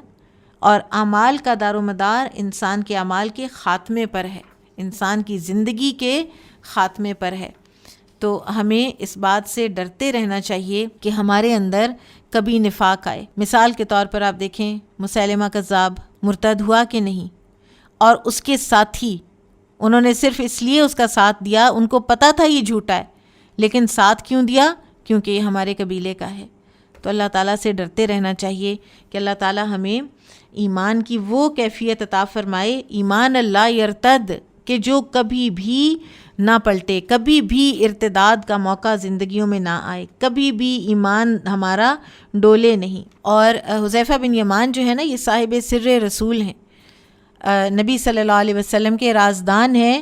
نبی صلی اللہ علیہ وسلم نے ان کو 70 منافقین کے نام بتائے ہوئے تھے۔ پھر اس حدیث میں ہمیں یہ پتہ چلتا ہے کہ منافق بھی اگر اپنی توبہ سچی کرے تو اس کو بھی اللہ تعالیٰ معاف کر دیتے ہیں، اللہ تعالیٰ اس کو بھی معاف فرما دیتے ہیں۔ باب قولہ انا اوحینا الیک کما اوحینا الی نوح الی قولہ ویونس وہارون وسلیمان۔ پوری آیت کا ترجمہ ہے، اے محمد صلی اللہ علیہ وسلم، ہم نے آپ کی طرف اسی طرح وحی بھیجی ہے جیسے نوح علیہ السلام اور ان کے بعد آنے والے انبیاء کی طرف بھیجی تھی۔ نیز ہم نے ابراہیم، اسماعیل، یعقوب، اس کی اولاد، عیسیٰ، ایوب، یونس، ہارون اور سلیمان علیہ السلام کی طرف وحی کی، اور داؤد کو ہم نے زبور عطا کی۔ اب اس آیت کے دو معنی ہیں، ایک یہ کہ رسول اللہ صلی اللہ علیہ وسلم پر وحی آنے کا طریقہ کار وہی ہے جو دوسرے انبیاء کے لیے تھا۔ جب تم دوسرے انبیاء کی وحی کو مانتے ہو تو اس رسول کی وحی کو کیوں نہیں مانتے؟ خاص طور پر یہود کی طرف بھی خطاب ہے نا، ٹھیک ہے۔ اور دوسرا معنی آیت کا یہ ہے کہ رسول اللہ صلی اللہ علیہ وسلم پر جو وحی کی جاتی ہے اس کے مضامین وہی ہیں جو سابقہ انبیاء کو وحی کیے جاتے رہے۔ جب تم ان مضامین کو تسلیم کرتے ہو تو پھر قرآن کریم کے مضامین کو کیوں نہیں مانتے؟ ان کو نہ ماننے کی تمہارے پاس کیا دلیل ہے؟ قال حدثنا مسدد قال حدثنا يحيى عن سفيان قال حدثني الأعمش عن أبي وائل عن عبد الله عن النبي صلى الله عليه وسلم قال ما ينبغي لأحد أن يقول أنا خير من يونس بن متى۔ سبحان اللہ۔ عبداللہ بن مسعود رضی اللہ عنہ سے روایت ہے، وہ نبی صلی اللہ علیہ وسلم سے بیان کرتے ہیں کہ آپ صلی اللہ علیہ وسلم نے فرمایا، تم میں سے کسی کے لیے یہ مناسب نہیں کہ وہ کہے کہ میں یونس بن متیٰ سے بہتر ہوں۔ یہ آپ صلی اللہ علیہ وسلم کی انکساری ہے، آپ صلی اللہ علیہ وسلم کی ہیوملٹی ہے کہ آپ صلی اللہ علیہ وسلم اپنے آپ کو کسی سے بھی بہتر، جو ایک ڈیکلیریشن ہے نا کہ ہمارے نبی سب سے بہتر اور فلاں نبی سے بھی بہتر، تو یہ آپ صلی اللہ علیہ وسلم کو پسند نہیں۔ حالانکہ حقیقت یہ ہے کہ آپ صلی اللہ علیہ وسلم سید ولد ابن آدم ہیں، تمام ابن آدم کے، تمام بنی آدم کے آپ صلی اللہ علیہ وسلم سردار ہیں۔ ایک اور حدیث میں آتا ہے کہ آپ صلی اللہ علیہ وسلم نے فرمایا تھا، من قال انا خیر من یونس ابن متی فقد کذب۔ یہ آگے حدیث آ بھی رہی ہے کہ اس نے جھوٹ بولا، جس بندے نے یہ کہا کہ میں یونس بن متی سے بہتر ہوں۔ قال حدثنا محمد بن سنان قال حدثنا فلیح قال حدثنا ہلال عن عطاء ابن یسار عن ابی ہریرہ رضی اللہ عنہ عن النبی صلی اللہ علیہ وسلم قال من قال انا خیر من یونس بن متی فقد کذب۔ جس نے کہا کہ میں یونس بن متی سے بہتر ہوں تو اس نے جھوٹ بولا۔ باب یستفتونک قل اللہ یفتیکم فی الکلالہ ان امرؤ ہلک لیس لہ ولد ولہ اخت فلہا نصف ما ترک وہو یرثھا ان لم یکن لہا ولد۔ لوگ آپ سے فتویٰ پوچھتے ہیں، آپ کہہ دیں کہ اللہ تمہیں کلالہ کے متعلق یہ فتویٰ دیتا ہے کہ اگر کوئی شخص لاولد مر جائے اور اس کی ایک ہی بہن ہو تو اسے ترکے کا آدھا ملے گا، اور اگر کلالہ عورت ہو تو اس کا بھائی اس کا وارث ہوگا بشرطے کہ میت کی اولاد نہ ہو۔ آگے آتا ہے، اور اگر بہنیں دو ہوں تو انہیں ترکے کا 2/3 ملے گا، اور اگر کئی بہنیں بھائی یعنی مرد اور عورتیں ہوں تو مرد کو 2 عورتوں کے برابر حصہ ملے گا۔ اللہ تمہارے لیے یہ وضاحت اس لیے کرتا ہے کہ تم بھٹکتے نہ پھرو، اور اللہ تعالیٰ ہر چیز کو خوب جاننے والا ہے۔ کلالہ اس مرد یا عورت کو کہتے ہیں کہ جس کی نہ اولاد ہو اور نہ ہی ماں باپ اور نہ ہی آگے دادا دادی بھی ہوں، ٹھیک ہے۔ اور اس میں پھر ان کے احکامات ہیں، اور اس میں بہن بھائی جو ہے نا ان کو ملتی ہے وراثت، اور یہ ماں شریک بہن بھائی کا الگ حکم ہے اور سگے اور باپ شریک بہن بھائیوں کا الگ حکم ہے۔ وَالْكَلَالَةُ مَنْ لَمْ يَرِثْهُ أَبٌ أَوْ ابْنٌ وَهُوَ مَصْدَرٌ۔ کلالہ وہ ہے جس کا باپ یا بیٹا وارث نہ ہو، اور یہ مصدر ہے من تکللہ النسب، تکللہ النسب سے کہ جس کا نسب جو ہے نا وہ تھک گیا کہاں پہ آ کے رک گیا، ٹھہر گیا، کوئی اولاد ہے ہی نہیں آگے، ٹھیک ہے۔ یہاں پر لفظ جو ہے نا کلالہ، اس کی ذرا لغوی ڈیٹیل تھوڑی دیکھ لیجئے۔ ایک تو یہ نا کہ نسب تھک گیا، ٹھیک ہے، نسب نے اسے ایک طرف ڈال دیا، کوئی اس کا آگے اولاد چلی ہی نہیں، ٹھیک ہے۔ پھر کلالہ اکلیل سے بھی ہے، کیونکہ اکلیل تاج کو کہتے ہیں، کراؤن، جو سر کے اطراف کا احاطہ کیے ہوتا ہے اور اندر سے خالی ہوتا ہے، ٹھیک ہے۔ اس کا اوپر اور نیچے دونوں خالی ہیں، اور اطراف جو ہے نا ان کا احاطہ ہے۔ اوپر کون ہے؟ والدین، اور نیچے کون ہے؟ اولاد، اور ارد گرد کون ہے؟ بہن بھائی۔ تو بہن بھائی ہیں لیکن اولاد اور والدین نہیں ہیں، اور بہن بھائیوں نے اسے گھیرا ہوا ہے۔ بہرحال بیوی ہے اگر یا شوہر ہے تو وہ کلالہ کا وارث ہوتے ہیں، ان کی بھی حصہ ہوتا ہے، لیکن وہ انسان کو کلالہ ہونے سے نکالتے نہیں ہیں۔ اور بعض اہل علم کا خیال ہے کہ کلالہ کلفی مشیہی سے بھی مشتق ہے، کہ جب انسان کسی مسافت کی وجہ سے دور رہ گیا ہو تو اس کے لیے بھی یہ محاورہ بولا جاتا ہے، ٹھیک ہے۔ کلالہ بھی اسی طرح کی ایک بے سر و سامانی کی صورتحال کا کیونکہ شکار ہوتا ہے، تو اس لیے۔ قال حدثنا سلیمان بن حرب قال حدثنا شعبة عن ابی اسحاق سمعت البراء رضی اللہ عنہ قال آخر سورة نزلت براءة وآخر آیة نزلت یستفتونک قل اللہ یفتیکم فی الکلالہ۔ براء رضی اللہ عنہ سے روایت ہے، انہوں نے فرمایا قرآن مجید کی آخری سورت جو نازل ہوئی وہ سورہ توبہ ہے، براءت ہے، اور جو آیت آخر میں نازل ہوئی وہ یستفتونک قل اللہ یفتیکم فی الکلالہ ہے۔ اب ایک اور حدیث میں آیا ہے کہ آخری آیت آیت ربا ہے جو نازل ہوئی، ٹھیک ہے۔ اب بات یہ ہے کہ میراث کے متعلق آخری آیت آیت کلالہ ہے، حلت و حرمت کے متعلق آخری آیت آیت ربا ہے، اور دونوں مذکورہ حکم دراصل رسول اللہ صلی اللہ علیہ وسلم کی زندگی کے آخری سال ہی میں نازل ہوئے ہیں، تو اس لیے دونوں پر آخری ہونے کا لفظ بول دیا گیا ہے۔ اور مختلف صحابہ نے اپنے اپنے علم کے مطابق انہیں آخری آیت قرار دیا ہے، اور جس طرح ابی بن کعب رضی اللہ عنہ جو ہیں وہ سورہ توبہ کی اس آیت کو آخری آیت قرار دیتے ہیں، لقد جاءکم رسول من انفسکم کو۔ بارک اللہ فیکم، سبحانک اللہم و بحمدک، اشہد ان لا الہ الا انت، استغفرک و اتوب الیک۔ السلام علیکم ورحمۃ اللہ وبرکاتہ۔